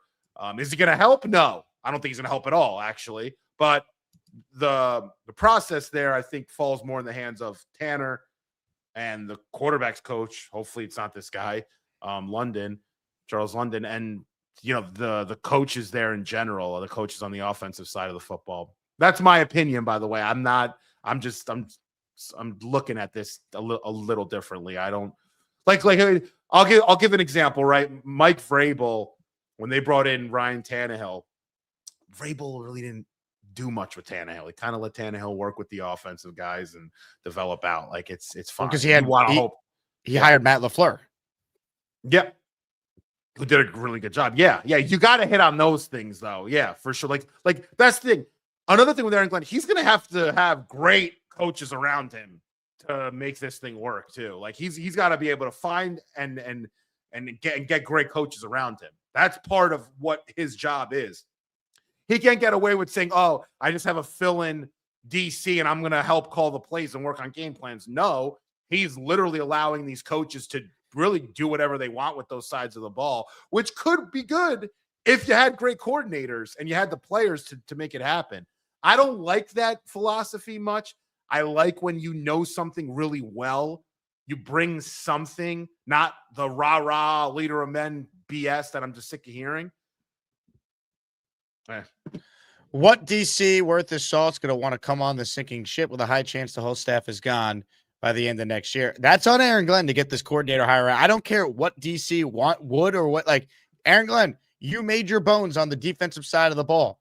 Either do it yourself and bring in a DC like what Casey Rogers was under Bowles or what Obrick was under Saleh. Bring in someone that's running your system so you could be more involved and direct Muji on the type of players you need for this defense to be good under what you need to be successful, or you're getting fired. Let's not it could be a sinking ship, Dan, and I don't know who that answer is, but ultimately Aaron Glenn says he has a plan. Part of his plan is to not hire another Steve Wilkes to be his defensive coordinator. Yeah. Brutal. Wilkes in theory sounded good, or it sounded okay at a point because he did have former head coaching experience. But listen, I want a young guy. I want a Shula kind of guy that's gonna come in here. Yeah, someone young, fresh-minded, gonna do some unique things. We had dinosaurs there this year. Dinosaurs. Glenn's a dinosaur. He's 53. He is. Wilkes is 56. Get some guys. When the Rams hired Sean McVay, you know how old he was?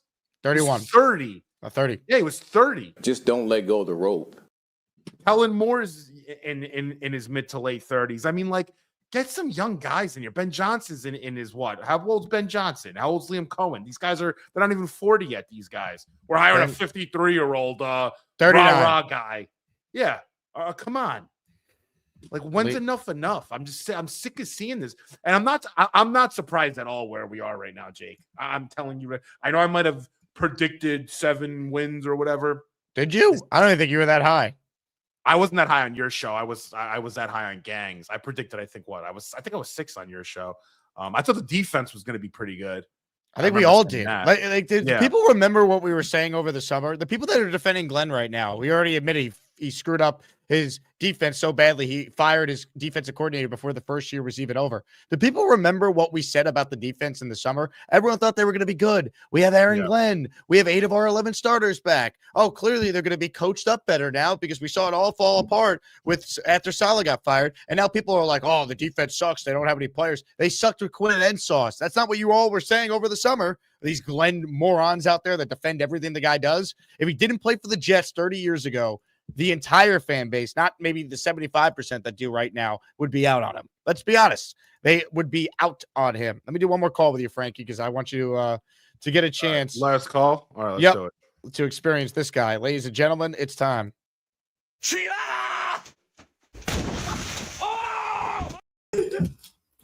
Hey guys, what's up?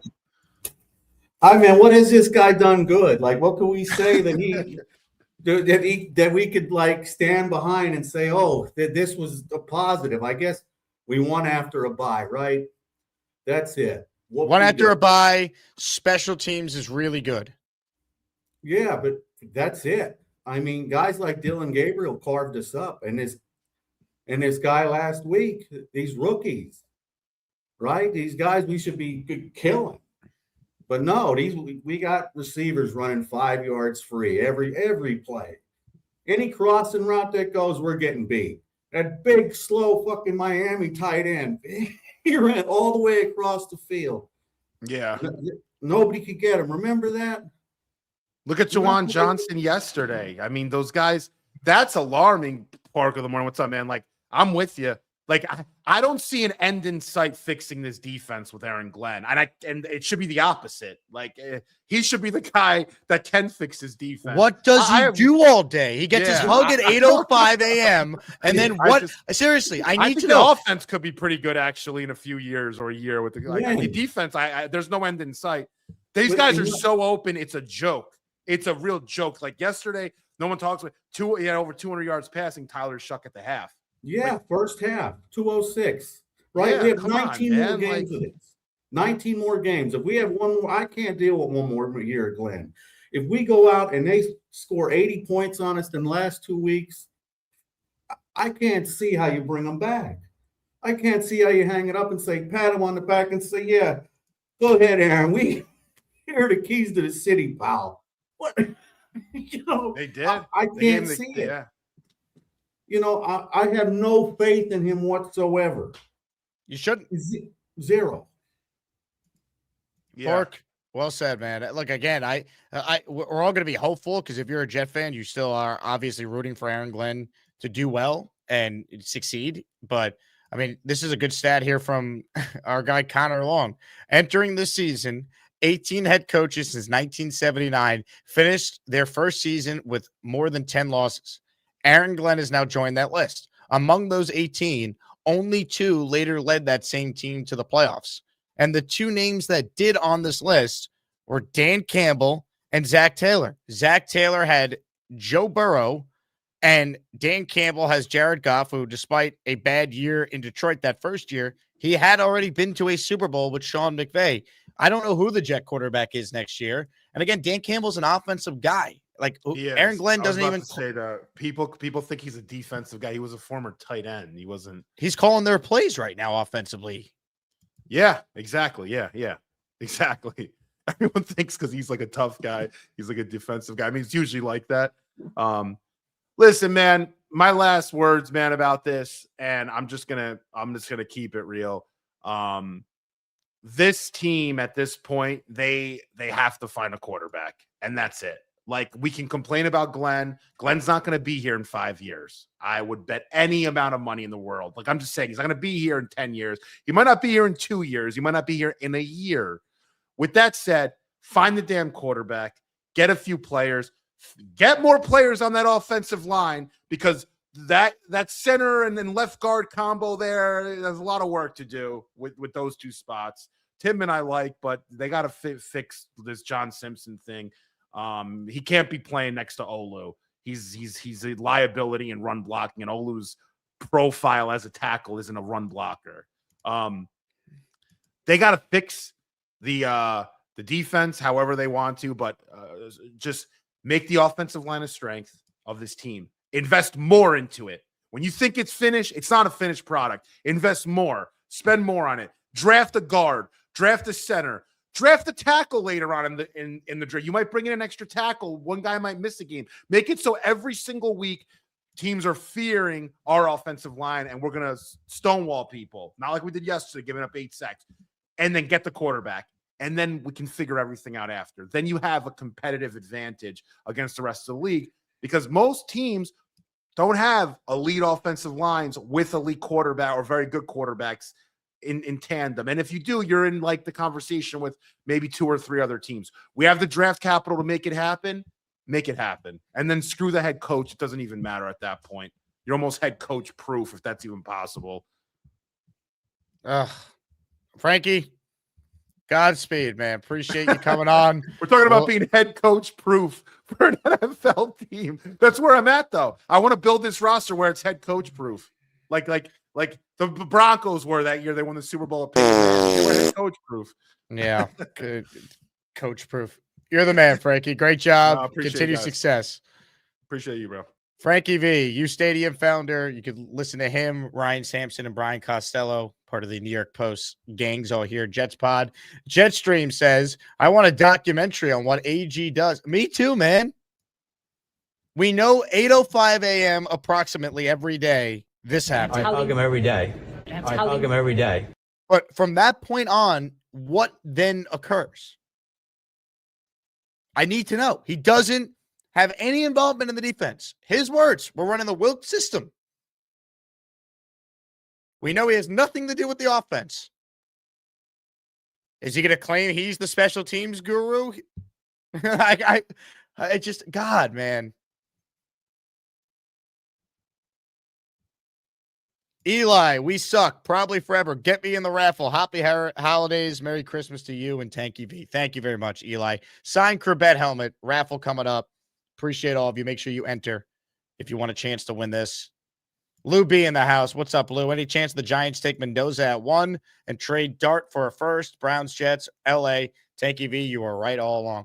Look, I know this is gaining some steam, and I do a radio show with Mike Tannenbaum on Sunday, and we got into this yesterday. If he was running the Giants, he would trade Dart and draft Mendoza. He loves Mendoza.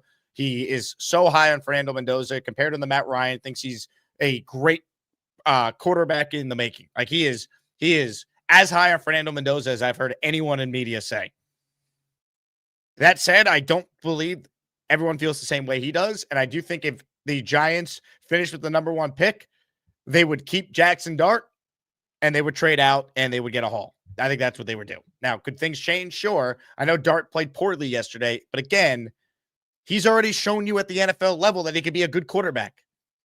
He's a rookie who's going to have up and down games. And Brian Flores does that to a lot of rookie quarterbacks if you look at his history. Look what he did to Jared Goff, by the way. It's not just rookies that he can make look that bad, look like Tim Boyle for a game.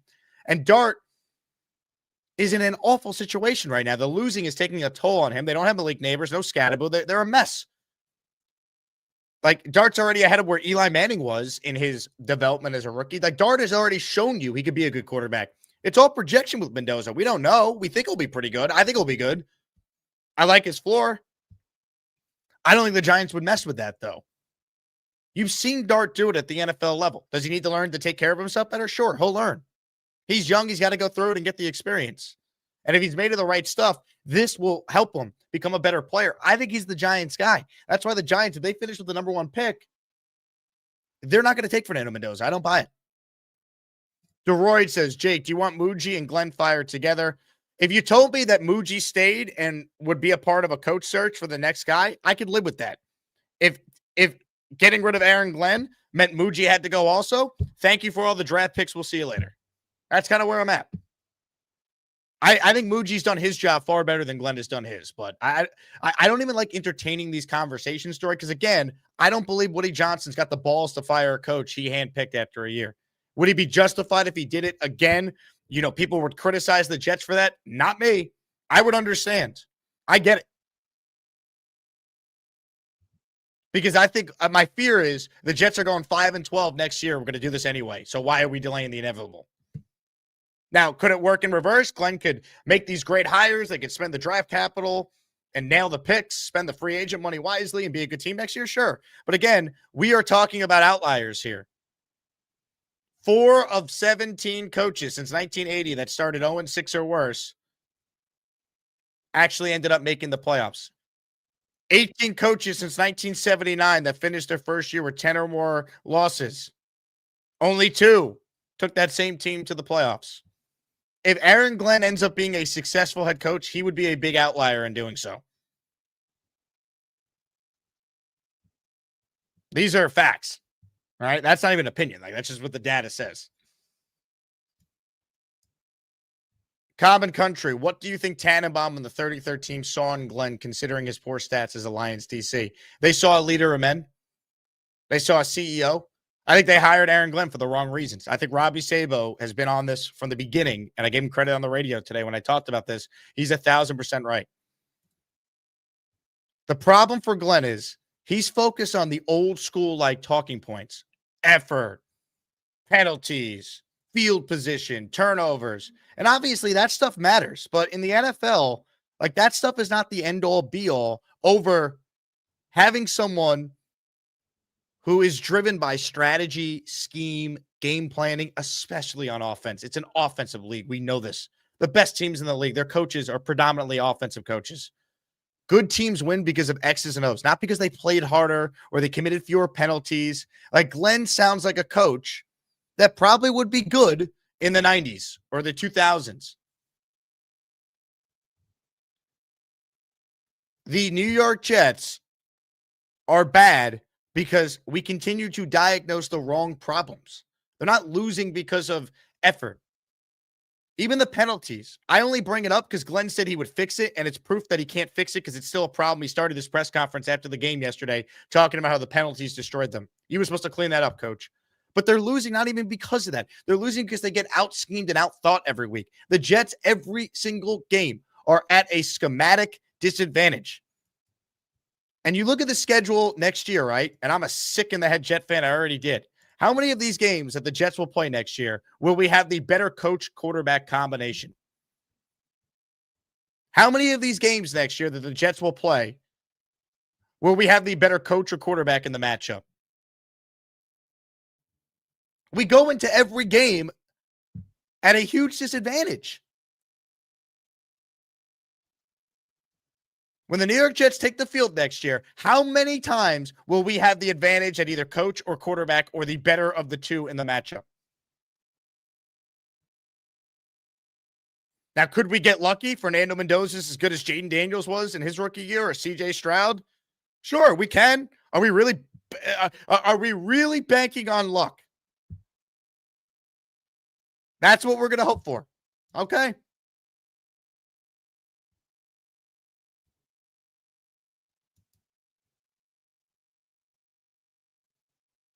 Great. Mike Perez. Mike, I got good news for you. I'm sending out your signed Chad Pennington football tomorrow. It came in the mail today, so I'll get that rerouted to you. After yesterday's game, I want us to give AVT a one-year prove-it deal. Drop Simpson and draft a guard. I'm actually with you now. I'm over John Simpson. Too many penalties, man. I mean, the ones he had yesterday, just completely ridiculous. I'm with you. I'd bring AVT back 1 year, $5 million. Playing time incentives if he's healthy. Draft someone that's behind AVT ready to go. I completely agree with that. Watch our special teams suck next year because, of course, my fear is Nick Folk next year sucks when we have a better team and we actually could use this masterful season that we're completely wasting. But I'll worry about that next year. Carlos says, I would love the Jets to pick Mendoza. However, we need whichever team loses between the Giants and Raiders to win the following week. Agreed. And again, we don't know if Mendoza is definitely going to be the number one quarterback. I'm telling you, Dante Moore, by the time we get to April, will get a lot of buzz that he'll be number one. We don't know. I prefer Mendoza right now because of the amount of games he has played. If the Jets take more, what concerns me is he's a one-year starter. We need a good veteran where he could sit.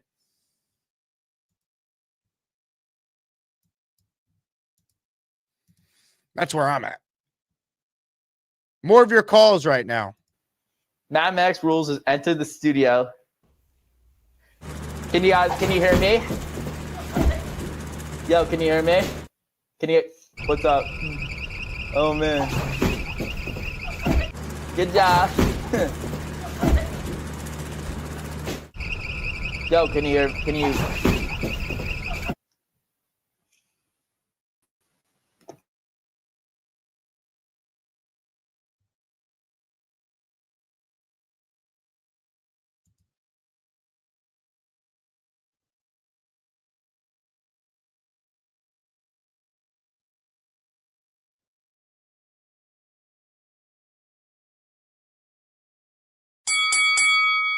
Honestly, can you guys hear me now?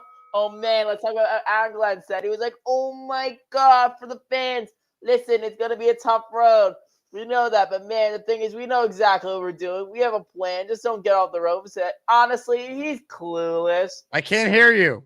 Can you hear me now? Oh man, Aaron Glenn's just delusional. He's like, oh my god, for the fans, listen, it's gonna be a tough road. We knew that, but man, the thing is, we know exactly. Come on, Aaron Glenn's delusional. But his Aaron Glenn got better. It's only gotten worse. The penalties have been still a big problem. Our coaching still an issue. How many players have improved? 0. Honestly, 0 players have improved since Aaron Glenn. They just regress. Aaron Glenn's good at flip-flopping. In April, after Quinn, was like, oh, it's going to be rebuilt. Aaron Glenn's like, oh, we're here to win now. And he flip-flops, oh, sinking ships need time to rebuild. We're not the same old Jets. And he was like, oh, we're a team that makes me proud. Honestly, we're not proud of this. This is embarrassing. We only had 3 wins. I was at half the games we were at when we won against the Browns and the Falcons. It's embarrassing. And Glenn's like, oh, going to dictate how we behave. Honestly, I wouldn't even have a CEO. He's so bad. I wouldn't even have him be CEO of Mr. Bonesy's shoe store. I wouldn't even let him be the CEO of whatever meal Chuckwagon's cooking tonight. Honestly, I wouldn't let him be CEO of anything because the only thing he's good at, he's good at the moral victories. He's good at the salsa dancing, honestly. He'll probably be number 1 in the salsa dancing competition. Like, I don't even know what Aaron Glenn does during the day. I think all he does is gets like probably 500 hugs from Woody Johnson every day. Probably. He probably gets like 500 hugs a day from Woody Johnson, honestly. What do you guys' opinion on me doing a backflip through this orange wall? Thank you, Mad Max. You really added a lot to this. Appreciate you as always. Ladies and gentlemen, it's time. Chuck Wagon's always cooking, which it takes. Chuck Wagon's even cooking at the game. Chuck Wagon hates McDonald's, but he's headed home to cook. It's time once again for Chuck Wagon. Hey, Jake. Hello, Chuck Wagon. What are you cooking? I did pizza tonight. You made pizza? You ordered it in? I cooked frozen pizza. What brand? Elio's? No, cheap, a store name brand. I didn't get a name brand though. I see. Hey, let me bring on my pizza guy. He's dying to get back on the show here. Let me bring him on. Go ahead and kick to it. Oh, he's on the subway or bus. Let's see that pizza, please. Let me see. Let me see that, please. The pizza, please. I want to see the pizza, please. It's right there. Can you not see it? Oh my! Delicious. Looks very delicious. Very well done. Delicious. Thank How you. long did you have it? How long did you have it in for? Both of them, I put them in for 25 minutes at 4:25. Very, very good. Very spontaneous. Make sure you when you get a nice grip of it, get a nice hand like that. Do it the New York way. Crunch it. Delicious. Very, very delicious. Go ahead and kick to it. Wow. Oh, he didn't say what his top game was, did he? In bowling. Who knows? You'll never get a straight answer. No, it's all good. He'll do it again, and we'll watch again. I was a little surprised by Aaron Glenn's press conference today. He's really doubling down on, patience, which was not his MO in the preseason. He is really going the other way, and he's not even talking about how he was talking in the beginning. So I'm just shrugging my shoulders and I'm just shaking my head because, just 2 more games. That's all I can think about. It's 2 more games.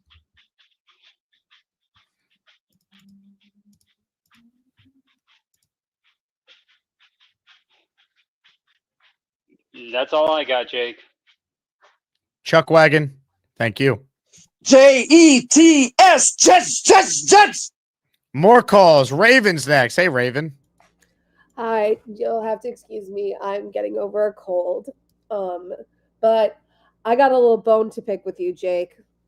I got a little bone to pick with you because I remember a couple weeks ago I came here talking about how Steve Wilkes needs to be fired before the end of the season, and you agreed with me. And on today's show, you're sitting here saying like, oh yeah, he's so bad he couldn't even keep his defensive coordinator for a whole season. So I'm saying Wilkes was so bad that Aaron Glenn had no choice but to fire him. He couldn't even get through the season with him. Like, my point was saying that his handpicked defensive coordinator, it was such a poor decision that I think Glenn was in danger of losing the locker room if he actually kept him for these last 3. Like, that's how untenable the situation was. We agreed fundamentally Wilkes should have been fired.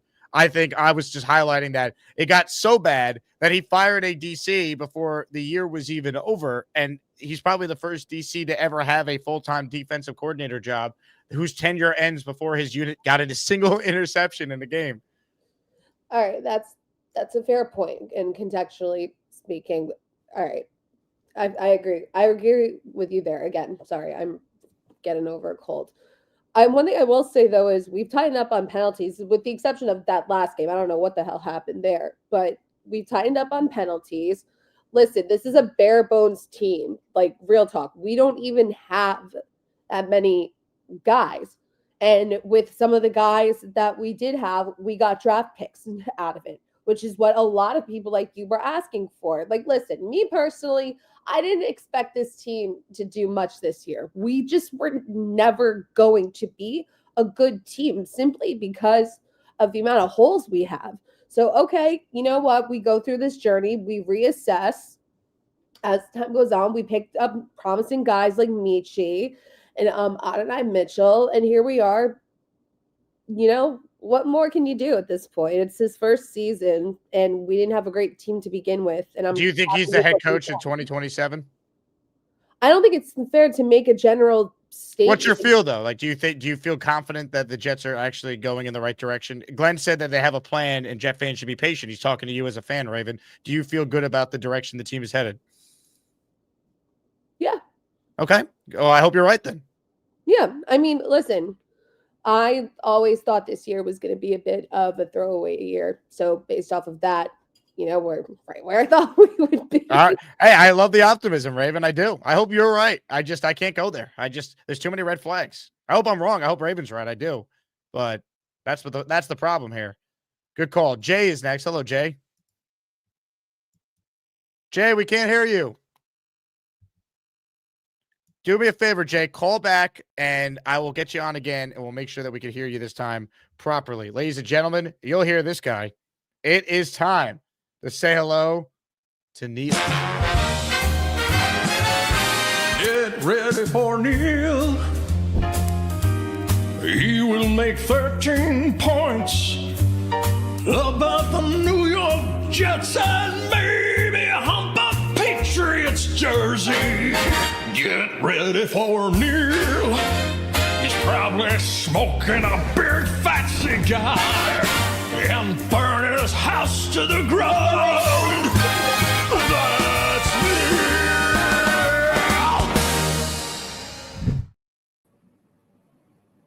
Jake, my brother. Hello, Neil. How are you, buddy? I'm good, other than the Jets. Honestly, all is well. Excited to be on the radio. Yesterday started a stretch, Neil, of 13. I see that. That's great, 15 man. days. That's it. I'll be listening to you on the radio. I got a reason. Wait a minute. Now, Jake, DiPietro and Roethlisberger, when you go on YouTube, you can see their faces. Am I going to see your face? So I found out today they're shutting the YouTube down after tomorrow. I know it's a bummer, but tomorrow Bart and I will be on YouTube tomorrow. I could have seen your ugly face. I know more time than I see it already. I know they don't have the manpower for it. Holiday season here. The video people are off. Now I have a bone to pick with Chugwagon. Okay, don't get him on. No big bing bing bing. Don't ring the bell or anything. But let me just say this to you. I talked to Dave Portnoy. You know, Dave Portnoy does page views. He assesses pizza. You know that, right, Jake? I am aware what Dave Portnoy does. Yes. Okay. What do you think Dave Portnoy would score that pizza a frozen pizza out of the oven? Give me a Dave Portnoy score, because I know what mine is. I want to guess what yours would be. Maybe like a 5-6. Not even. That's frozen pizza out of a Come on, that's like an insult to pizza. I support Chuck Wagon. I stand by him. I get it. I don't listen. He just went down about 6 notches in my category. Then you got friggin' Beast Breaker assessing it. Ooh, I see the texture. Oh, whoops! I rang the bell. Chuck Wagon, what are you doing, buddy? Listen to me. I love your food takes, but you can't. I know you didn't want to say it was a frozen pizza. I know you didn't want to say that. No, I didn't, but I'm not going to lie. I know. I get it. I know you didn't want to lie. I love you. You were like, Jake's like, what kind of pizza is that, Chuck Wagon? I got it. Where'd you get it? It's frozen. You know, that's frozen. Like the last minute choice of anything you could possibly get. You realize that, Chuck Wagon. I know you know that, right? Yeah, and there's other things that I need to That's like gas station for the holiday season. What you cook there is gas station pizza, but a little bit above. Actually, I think I've had gas station pizza that was better than probably what I just made. All right, there you go. All right, you're back. Hey, I'm not going to give you any points off for that one, only because I loved it when Jake put you on the spot. Where'd you get it from? And you were like, I knew it was frozen when you said it. Yes. And you hesitated. That was great. Listen, Merry Christmas. And actually, that's funny you say Jake Portnoy because he's actually been in our area. Yeah, Dave, thank you. He's been in my hometown area, and he's been to like 4 or 5 of the pizza joints up here. So I was shocked as hell when I saw him on YouTube, and he was in our area and did a couple of. Where is that, Chuck Wagon? Where is that? You're in between Lake George and Saratoga Springs. Oh yeah. He goes up for the Saratoga. Gas station pizza is better than a Big Mac. All right. Oh boy. Jay, can I make my jet point? I really don't want to talk about gas station pizza. Really? What more needs to be said about this team? I'd rather talk about gas station pizza. An okay on that. You know, I gave him a blessing. He's still they make some nice things that are very appetizing, Chuck Wagon. I get hungry when you cook. Not as hungry as Chef Kevin. I want to really go to Chef Kevin's place. Chuck Wagon. When you come down to New York, you and Jake will go to the chef's place, Jake. Cloverleaf Tavern. You've been there, right, Jake? I've been there when we did the meetup over the summer. Can I ask you a question, Neil? What is it with you go to this Irish place, O'Reilly, Bucky's, something? What are you eating steak from an Irish joint?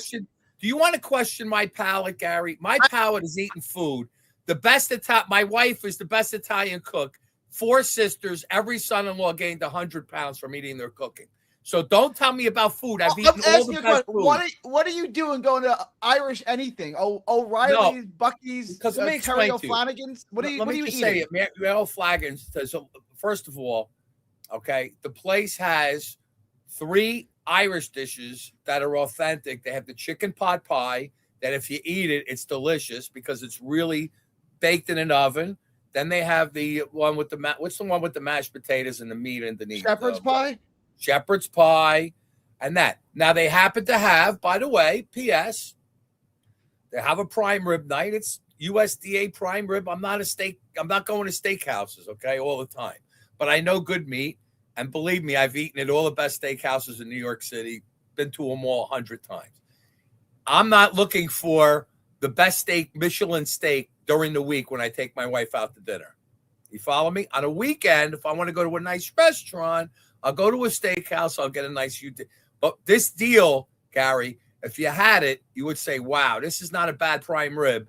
And it's like $35 and it feeds 2 people. Yeah, you had me $35 prime rib for 2 people, and then you said the name of the restaurant was like Bucky O'Reilly's Tavern, McGuire's. I was like, I'm not eating. No. Wait, the place has good food, bar food. Now it just so happens that once a week they buy like 10 prime ribs. They slow cook them in the back. They cut them up for people for that night, for that deal. Yeah. And it's a great deal. And it's really a good piece of meat. It's not horrible. Horseradish sauce. I dip it in. They have these like little steak tidbits. They have toasted garlic bread with it. It's amazing. That they have a couple good things. That's all. But it's anyhow, kind of against my nature to eat anything Irish. Like I've been to Ireland. Ireland. You have everything set up for your kids. More importantly, for Christmas, you got everything set up. My wife does. I'll just take half the credit. You know how you have kids, right? You got to Yeah. take more than half the credit. But your kids are too old to put this stuff together thing, right? You don't have anything. My kids are 10, 11, and 9. Yeah, they don't need anything put together. You used to remember putting things together? I used to have to come home for Christmas Eve dinner at my in-laws. They wouldn't let us leave till midnight. I come home and put everything together till 3 a.m. to be under the tree. I've So been there. I'm the real Santa. How many kids do you have? You have 2?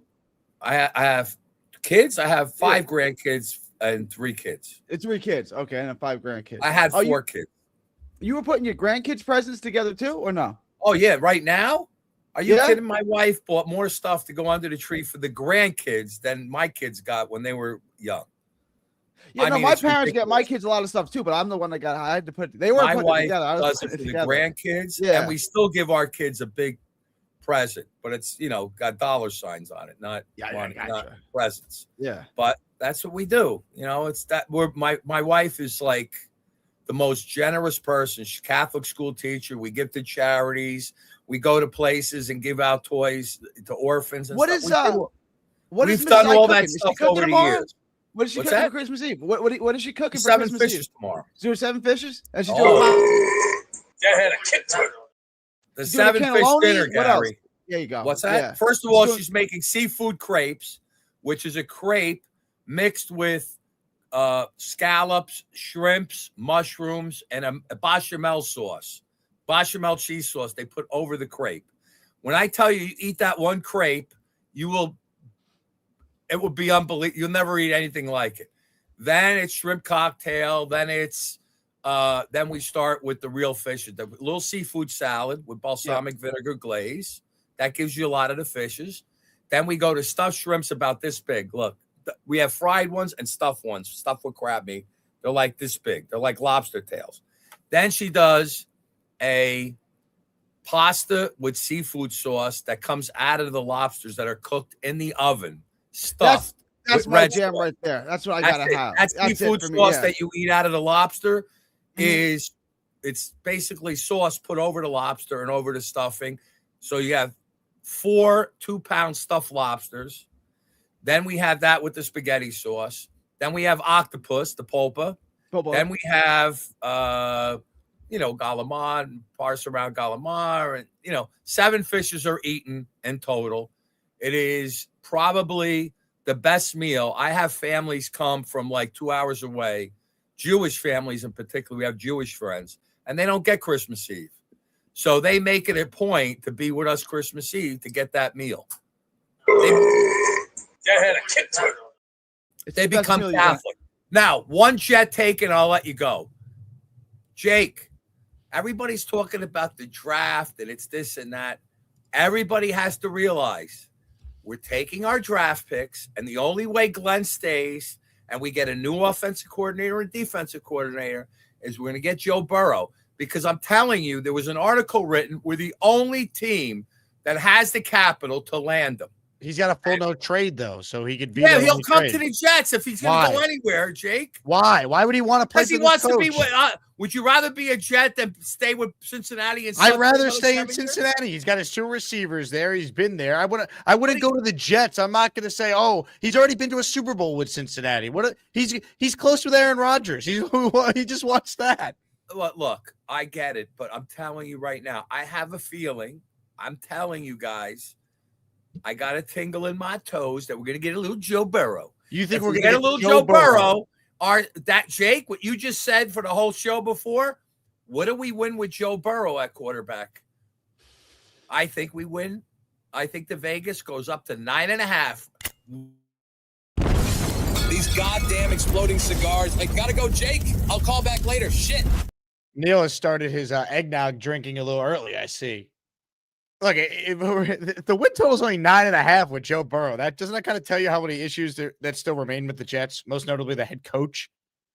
I'm up for getting Joe Burrow if they could get him. I don't find it to be believable. I don't think he would waive his no trade clause to become a Jet. He has no relationship with Glenn. He has no relationship with Engstrand. To my knowledge, he has no relationship with any of the Jets' current players, right? It's not like he has people that are going to recruit him and sell him on why he should be a Jet. I don't see it. I think he'd veto a trade here. Again, this is not when the Jets went after Rodgers. That made sense.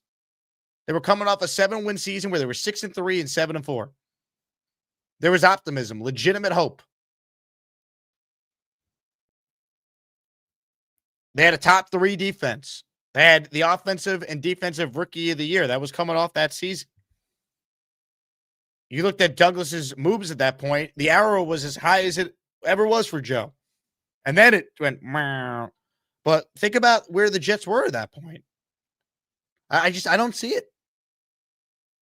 I'd love, look, again, just like I'd love to be wrong about Aaron Glenn, I'd love to be wrong about the Jets getting Burrow, because they couldn't even screw that one up as far as like, you don't need to develop Joe Burrow. He's already Joe Burrow. But I don't see it. I hope you're right, though. Believe me, I really do. Jay Graves says I owe her a bounty. Well, Jay Graves, remind me why. I forget when you exactly were owed the bounty. I believe you. And we'll have to discuss who will be bountying. Chef Kevin in the house for the raffle. Great show, Jake. I'm counting the names right now. Giving away this signed Wayne Corbett helmet to one lucky Asmaniac. All right, we already heard from him briefly. Let's get the rest of his call, see if we can get Jay from Seattle's audio to work, and then we'll do the raffle. Gary, and then Jay. Hello, Gary. Jay is my favorite caller. Shout out Jay. Jay in Seattle, right? That's who it is? That Jay guy? in Seattle, yep. Jay in Seattle is excellent. I love his positivity. I don't know if you remember this, but about a year and a half ago, when the Knicks played the Sixers in the playoff, I said, I got to get Brunson's orange Mambas? For 2 years almost, I searched for them. Guess what I found, Jake? Wow. Brunson's orange Mambas, huh? Did you wear them yesterday when he scored his 47 points to beat the Heat? They just came in today. They just came in today. Mambas are only for the court. What are your thoughts on that? Can you wear Mambas on the streets, or are they only for the courts? I'm not a sneakerhead, so I don't know what the I wear protocol Mambas is. all the time. I only wear Mambas, but it took me a year and a half. They were playing edition only. They only made them for Brunson. And last year, other players wore them, and now you can buy them on StockX. So I finally got them. Shout out! All right, thank you. I'm super thrilled. Like, I was so happy when they came in. I looked for a year and a half to find them. Only for the and then whoever said you can't eat octopus or don't eat octopus, you're bugging. Octopus is like my favorite thing to eat with pasta. Octopus and pasta. Like, how do you feel about fried calamari? If you like calamari, you'll love octopus. Polpo. It's like fattier and like more substantial. Like, I love calamari, but if you like calamari, you'll love octopus. Like, octopus is a better version. Hey, Nike sneakers had the worst arch support, according to Amanda. She ain't wrong. She's not wrong, but Kobe had to deal with Nike, so I wear Kobe's. Hey, Jay Quest likes octopus because he's Sicilian. He knows that's a staple of our cuisine. I grew up eating octopus. Like, growing up here in Texas, people would come over to my house. My mom would make an octopus. Everyone would make a face, octopus, and then they'd eat it. And it's, oh yeah, that's delicious. Peganardi wants to know what's wrong with food from an Irish pub. I would just basically avoid Irish anything. When I was a little kid, my father's father, so my grandfather on my father's side, told me to stay away from the Irish kids that look like Chris Mullen. It's pretty good advice. So you wouldn't eat food from an Irish pub because of I that? went to Ireland, and the bar food, I went to Ireland twice, and the food in Ireland was shockingly not that bad. It's actually pretty good. Have you ever been to New York City? There's great Irish pubs everywhere that have awesome I food. try not to eat that. I'm not really a bar person. I don't drink. I've been to many Irish pubs, but I don't. Chef Kevin says, Gary, you're dead to me. I mean, literally, the Cloverleaf Tavern is an incredible Irish pub. True. I was no shade. All right, that's true. Kevin is a damn good chef too. Where is Kev? I haven't seen Kev calling in months. How's everything going, Kev? You should call in. He called in the other day. I did a show. He was on last week. I guess I missed it. Yeah. All right. Also, you made Bobby very upset. Bobby Midnight, proud Irishman, had a great call into my radio show today. You made him very upset.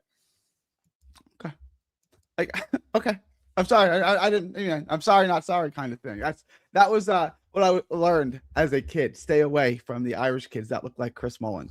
They all have that same like police man haircut. Like, stay away from them. Although Chris Mullen was a hell of a basketball player. Shout out Chris Mullen. And when you had Frankie on, he was trying to think of athletic quarterbacks who don't run. Zach Wilson. Zach Wilson was an athletic quarterback who could not run. He wouldn't use his legs enough. Yep. Wouldn't use them at all. Like there were so many times like just run. Like when you're 6 for 15 for 27 yards, try to run. Try to get something going. Try to keep the defense honest instead of just throwing incomplete passes and throwing the ball out of bounds. Stop doing that. Try to use your legs. He had God gave him good legs. He never used them to run. I mean, he'd extend plays and stuff. And same thing with John Elway. I'm not going to knock John Elway, but John Elway, great athlete, didn't run. He'd extend plays the same way, but he never really took off and ran. You asked an interesting question before. Will Aaron Glenn be here in 20? What is it? So that would be 2027, right? Will he be here after next season? Basically, yeah. I think if you took a poll on that, you get 80% no, which is to say that no one really thinks he's here long term. So that means he's not your answer. If he's not your answer, just cut the cord now. I'm being serious. Like if no one sees him being here beyond this year, why waste next season too? And it's kind of funny because some of the reasons people say, oh, you can't fire Glenn because, Woody doesn't want to fire a coach after a year. But if he's going to fire him after 2 years anyway, what's the difference in the grand scheme of things? Exactly. That's my point. You're just wasting another season. If you ask your fan base, like I think your fan base represents the Jet community pretty well.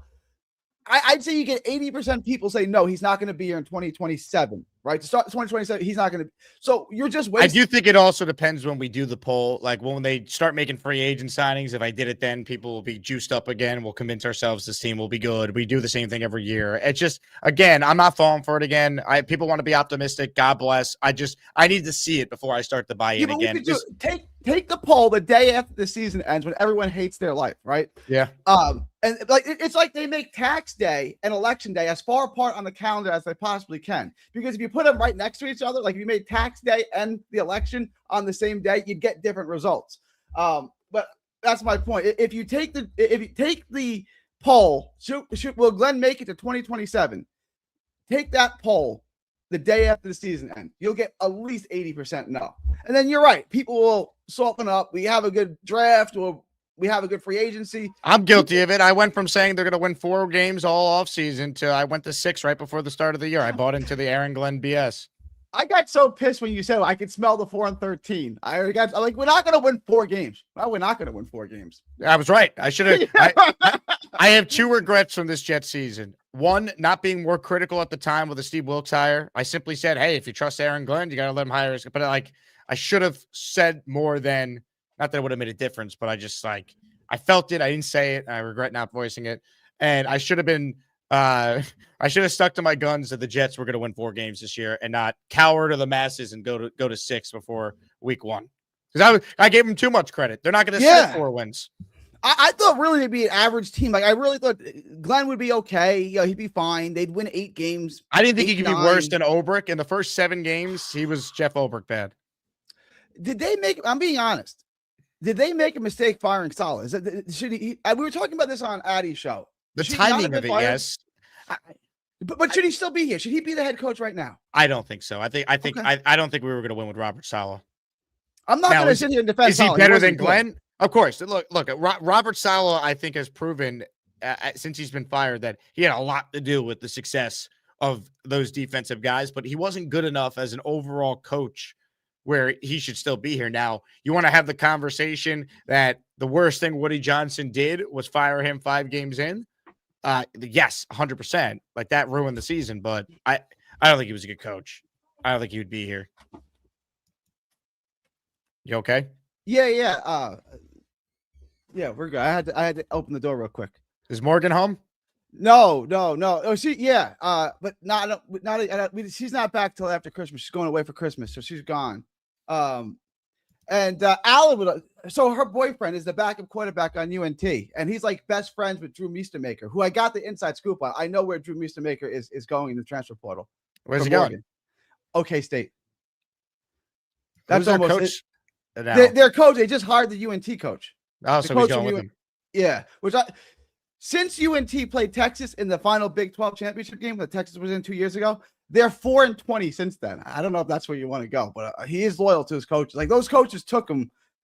He had never played high school football. Like the quarterback, he was a punter, and they took him, and it worked out. So he's loyal to him. But it's like, Come on, bro. This is the rest of your life. You really want to go to OK State? They've been 4-20 the last 2 years.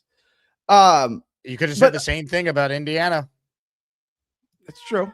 It's true. They could change. They could turn it around, but the odds of that are very slim.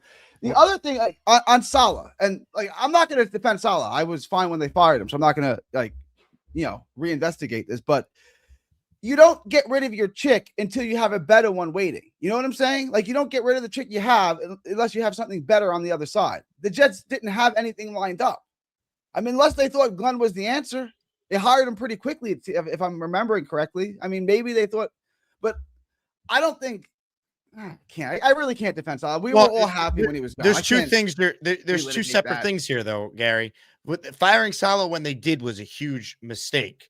Firing him and going like if they kept Saleh, missed the playoffs last year, and then fired him and landed on Glenn, like you wouldn't have that opinion. Oh, you got to have your chick lined up or whatever you said. They went through the search process. Glenn was a candidate for a couple other teams as well. It's not like he was like an out of the box, came out of nowhere. He unfortunately just doesn't fit what they need. They don't need another first timer from a defensive background that doesn't even call the defense. So we hired a worse version of Robert Saleh.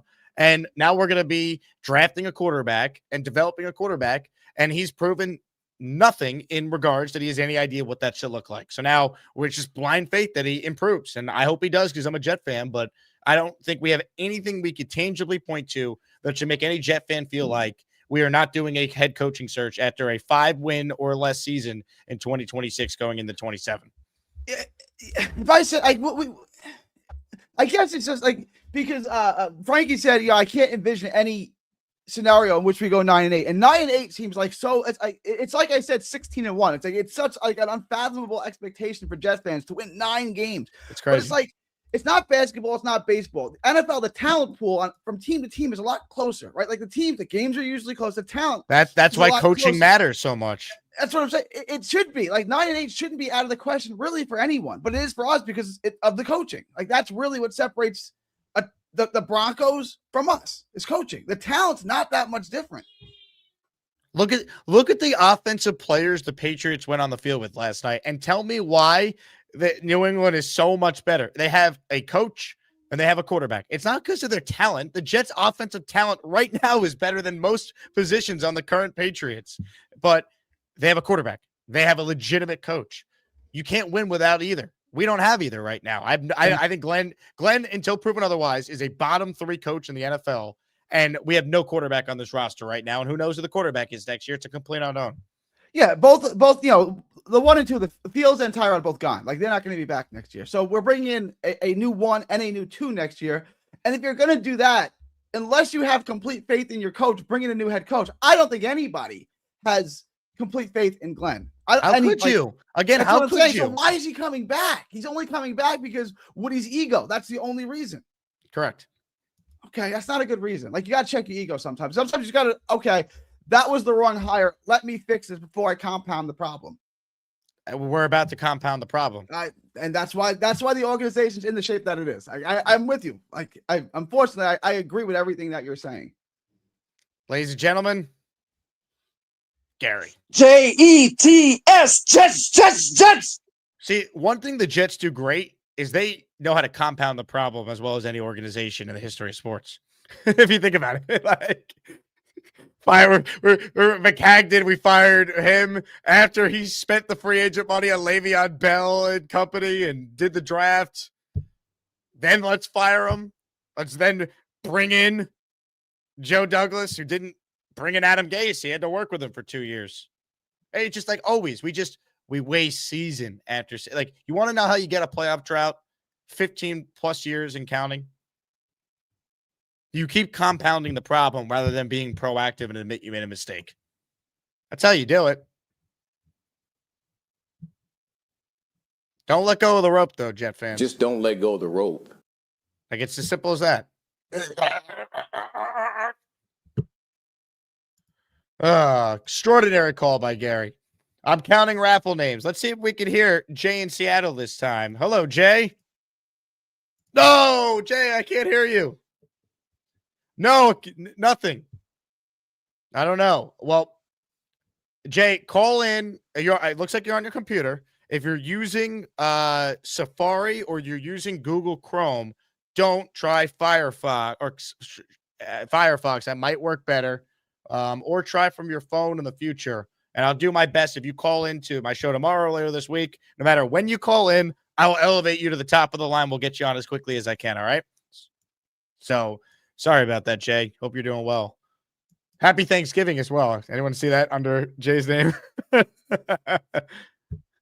a little confused, you know. Everyone's got to take it easy. All right. Jay's not letting go of the rope. Just don't let go of the rope. Man. All right. Who's ready for a raffle? Wayne Corbett signed helmet. I know I am. Ladies and gentlemen, it is time. I clicked the wrong button, or did I?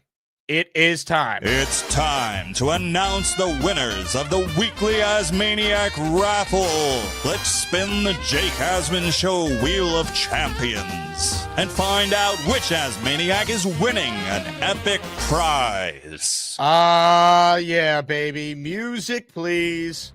Here we go. Wayne Corbett autographed helmet. If you're the winner of said helmet, you must email me, asmanjake@gmail.com. Your name and address, and I shall make sure that we get you your Jets signed helmet. Before we start this raffle, we have a membership that just came in. Adirondack Fly Guy has gifted one membership. It went to listener Duncan McLean. Duncan, you are now a channel member, and Adirondack, you are now in the raffle for one. Good luck to everybody. Happy Thanksgiving. Happy Mother's Day. Happy Father's Day. Happy July 4th. Happy Perm. Happy Kwanzaa. Happy Veterans Day. And happy Labor Day. Ladies and gentlemen, your winner is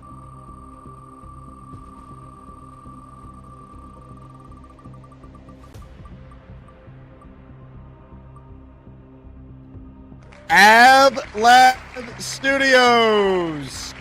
Ladies and gentlemen, Ab Lab is not letting go of the rope. Just don't let go of the rope. He is the winner. Let's go.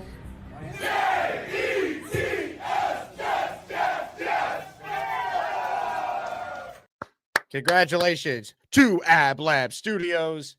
Heck yeah, baby. All right. That does it for me. Thank you to everyone who listened to the show this morning with Sabo, anyone who listened to the 2-hour radio show I did filling in for Michael K. Tomorrow, 4 hours, me and Bart Scott on the radio, ESPN New York. It will be on YouTube. It's the final day of the ESPN New York YouTube is streaming before the holiday break here for everyone. So I will be live with Bart tomorrow. We will not have a morning stream because of that, but we will have an afternoon stream when we have our guy Joe Blewett on. We'll do some film review on some of these college QBs again, because, I mean, does anyone want to see a film review from Jet Saints? Come on. On that note, I'll talk to you guys soon. And in honor of the fact I'm doing a 4-hour talk show with the guy on the left, hit it, Bart. Go Jets. To all the non-believers. How did that? To all the non-believers. Anybody can be beat. We're pissed off. People gave us no chance, like we barely made it in playoffs. We're a good football team. For all you non-believers, disrespect us, talk crap about the defense like we ain't the third best defense in the league. All we hear is about their defense. They can't stop a nosebleed. 25th in the league, and we the one to get disrespected. Congratulations. See you in Pittsburgh. Can't wait. Oh, hi. Jake wants me to ask you to click on the like button. That's right, Lane. And if they don't subscribe to the Jake Asman Show, this team may never win another game. Let's go Jets.